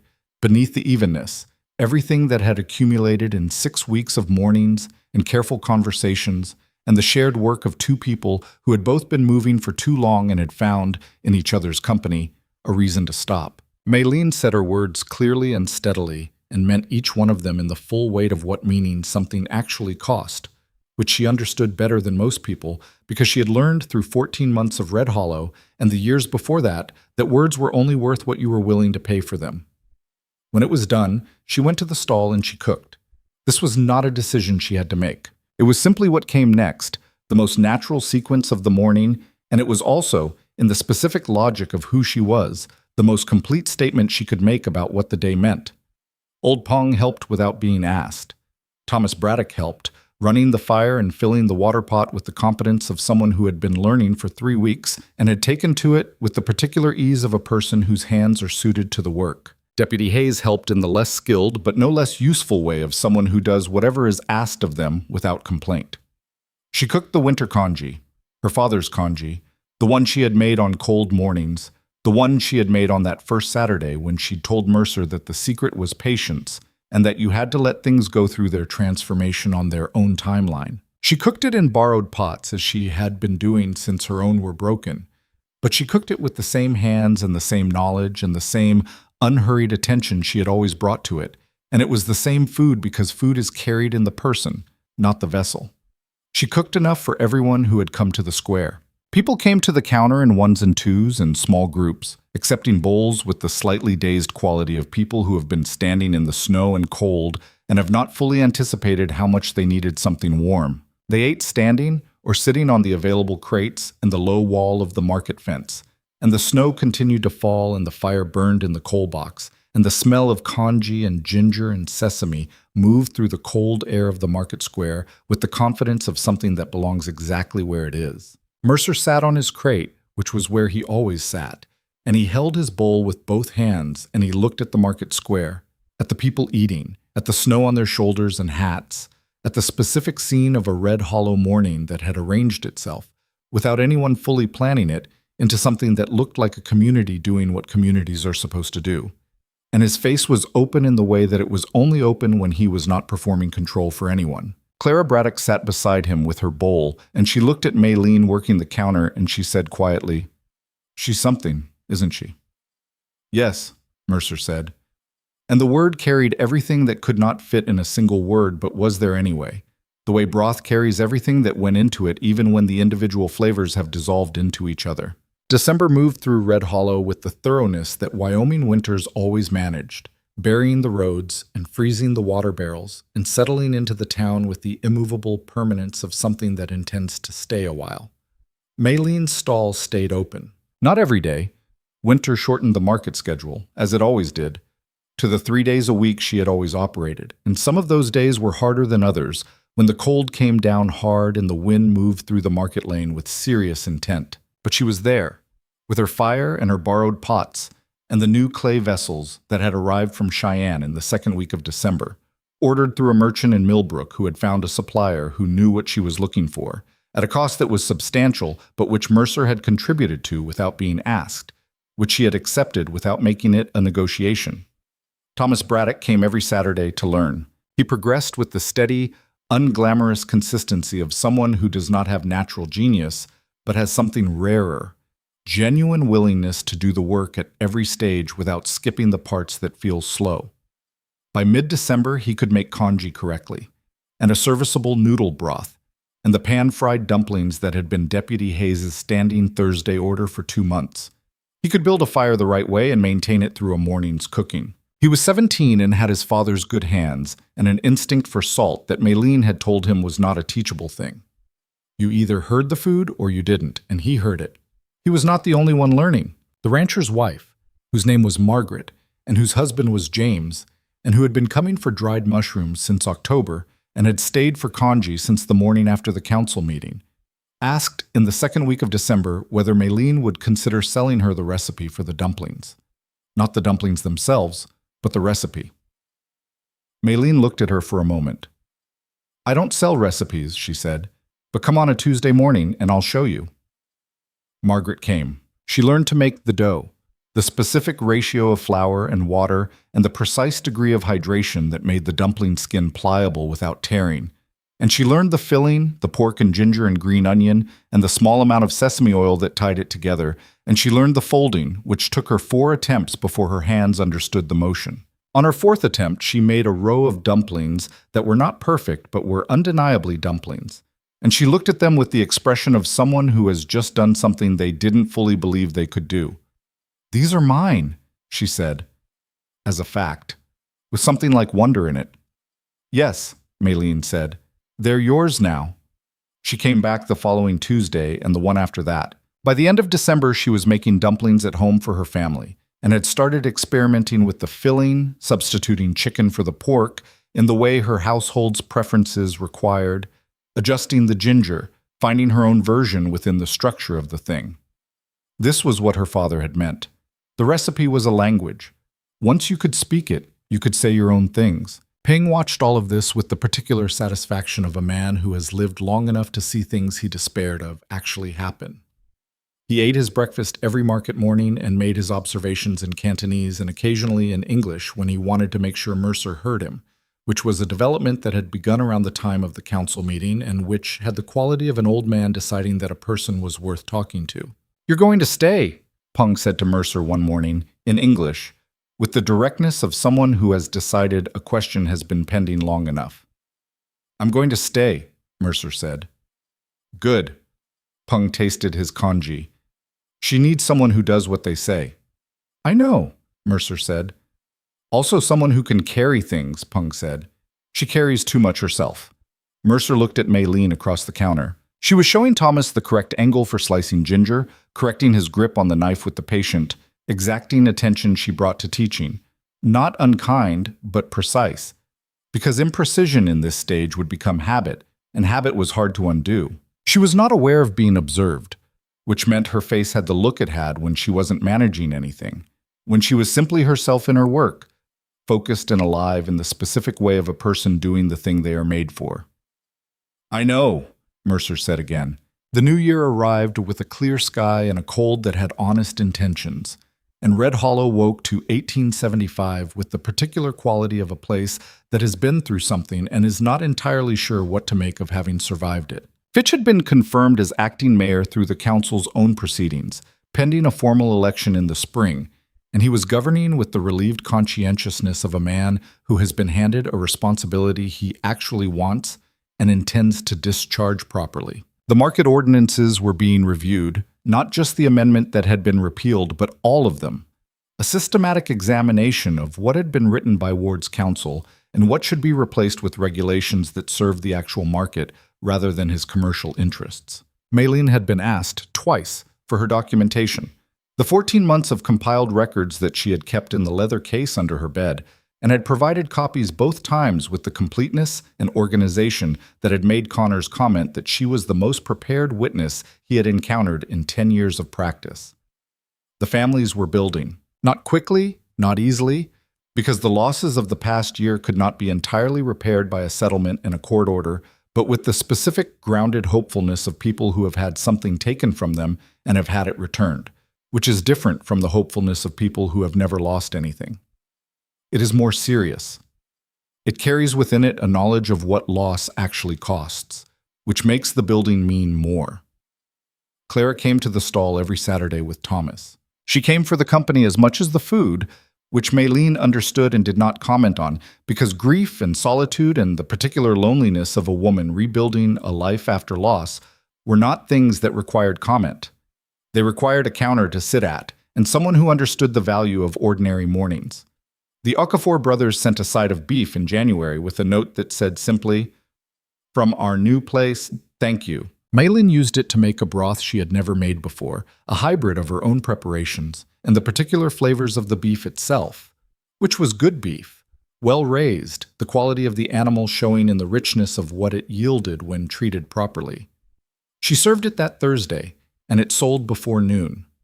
Silas Greer stopped by on a Tuesday in mid-January and stood at the counter with the posture of a man who has something to say and is finding the approach. He finally said, "I've been telling people about this place.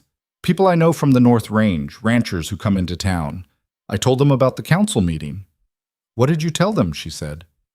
"I told them a Chinese woman walked into the council chamber with a pot of soup and about 14 months of the most organized paperwork I've ever seen anybody produce, and she stood up and said true things in front of the whole town, and the whole town had to hear them. He looked at his bowl.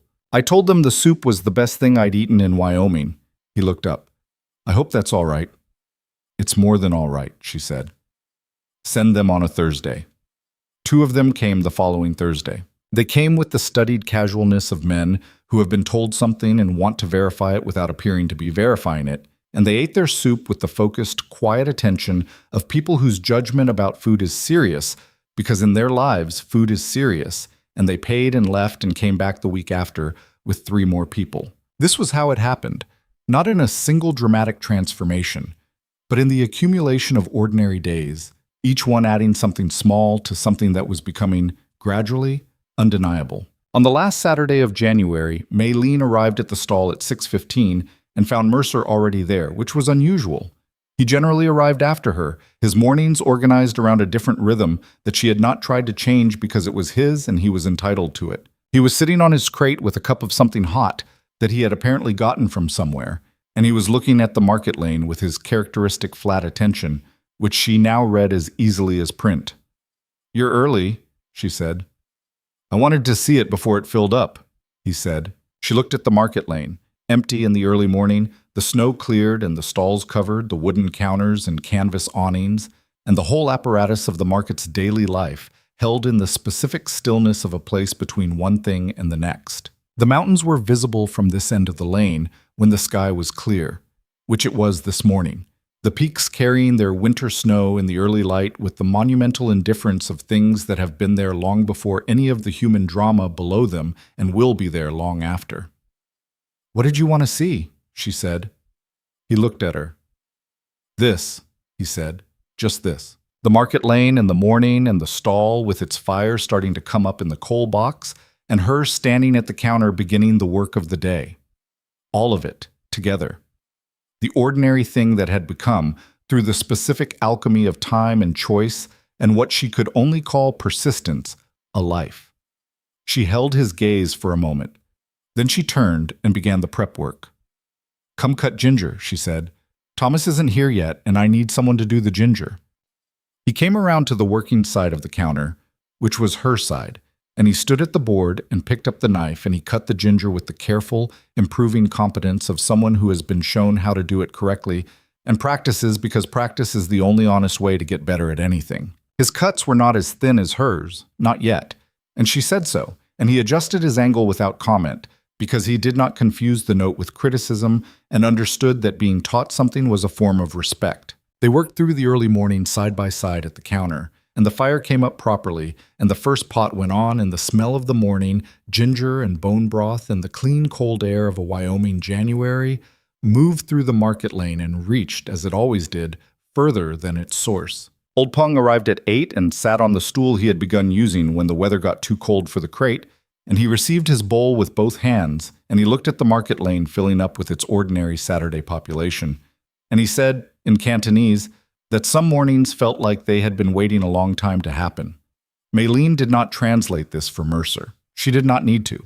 He was watching the market with the same expression Pung had, the expression of a man who is exactly where he is and knows it, and finds, in that knowledge, something that does not yet have a word in either of the languages available to him. Thomas arrived at 8:15 and tied on his apron and went directly to the fire without being told to check it, because he had learned by now that the fire required constant attention, and that the attention was not a burden, but the work itself, the foundational thing everything else depended on. He was a month into learning, and he had the posture of someone who has found something they are suited to, straight-backed and focused and unhurried in the specific way of a person whose hands know what they are doing.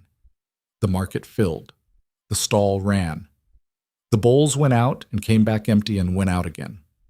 By 11 o'clock, the lane was busy with the comfortable noise of a Saturday market that had found its rhythm. People moved past the stall, and some of them stopped and some of them moved on, and some of them looked at what was cooking with the particular expression of someone who has not yet decided to try something new, but is closer to deciding than they were last week. 3 miners from the eastern camp came for the char siu, which they ordered in Cantonese, and Maylene answered them in the same language, and the exchange was observed by a rancher's son of about 15, who was waiting for his own order, and who watched the conversation with the open curiosity of someone encountering a version of the world they had not previously been aware existed. She caught his eye. "Do you want to try the char siu?" she said in English. He looked at the glazed pork, red and fragrant on the board. He looked at the miners who were eating it with the unself-conscious satisfaction of people eating something good. He said, "What does it taste like?" "Like something someone worked hard to make well," she said. "And like something you'll want again." He ordered it. He ate it standing at the counter, and his face did the thing that faces do when they encounter flavor they were not expecting. The involuntary widening, and then the settling into the experience. And he finished it, and he stood there for a moment with the look of someone whose understanding of what was possible in a market on a Saturday morning in Red Hollow, Wyoming, had just been expanded without warning. "Yeah," he said, "I'll have that again." Mercer, from his crate, looked at Maylene. She looked back at him over the counter. Nothing passed between them that required language. Some things are communicated more completely without it. The particular look between two people who have been through something difficult together and are standing on the far side of it, not triumphant exactly, but present, which is its own kind of victory. The look of two people who have found, in the harsh and particular terrain of a frontier town, that some things survive the hardest weather and come out the other side not diminished, but clarified, stripped of everything that was not essential, left with only what was true. She turned back to the fire. She cooked. The market moved around her with its ordinary, irreplaceable life. The voices and the cold and the smell of the coal fire and the steam rising from the clay pots and the particular quality of the winter light that came over the leatherworker's roof and told her when it was 9 o'clock, then 10, then the slow approach of noon. Around her, Red Hollow was being, with all the difficulty and imperfection that being required, something other than what Caleb Ward had designed it to be. It was being a place where a woman could stand at a counter and cook honest food and feed people who came to be fed, where a man who had been moving for 8 years had stopped moving, where a 17-year-old boy was learning to hear what the food was saying, where an old man ate his breakfast every market morning and bore witness to the ongoing ordinary work of people making a life in the world. It was not a perfect place. It would never be a perfect place. But it was a place where truth had been said in the council chamber and had not been destroyed, where broken things had been rebuilt without pretending the breaking hadn't happened, where the pieces of a clay pot her father had owned still sat clean on the stone ledge of the market pump as a record of what had been done and what it had not managed to stop. In a place once ruled by fear, a bowl of soup had started something that fear could not finish. Not because the soup was magic, or because love solved everything, or because courage was easy, but because some things, made with enough honesty and enough care and enough willingness to stay when staying is hard, some things turn out to be stronger than the forces sent to end them. Maylene Zhao knew this. She had known it since she was a girl in her father's kitchen, watching his hands move through their work with the patient, unhurried certainty of someone who understood that the most powerful thing you could do in a world that wanted you to disappear was to keep making something beautiful and offer it, without apology, to whoever was willing to taste it. She kept making it. She always would. She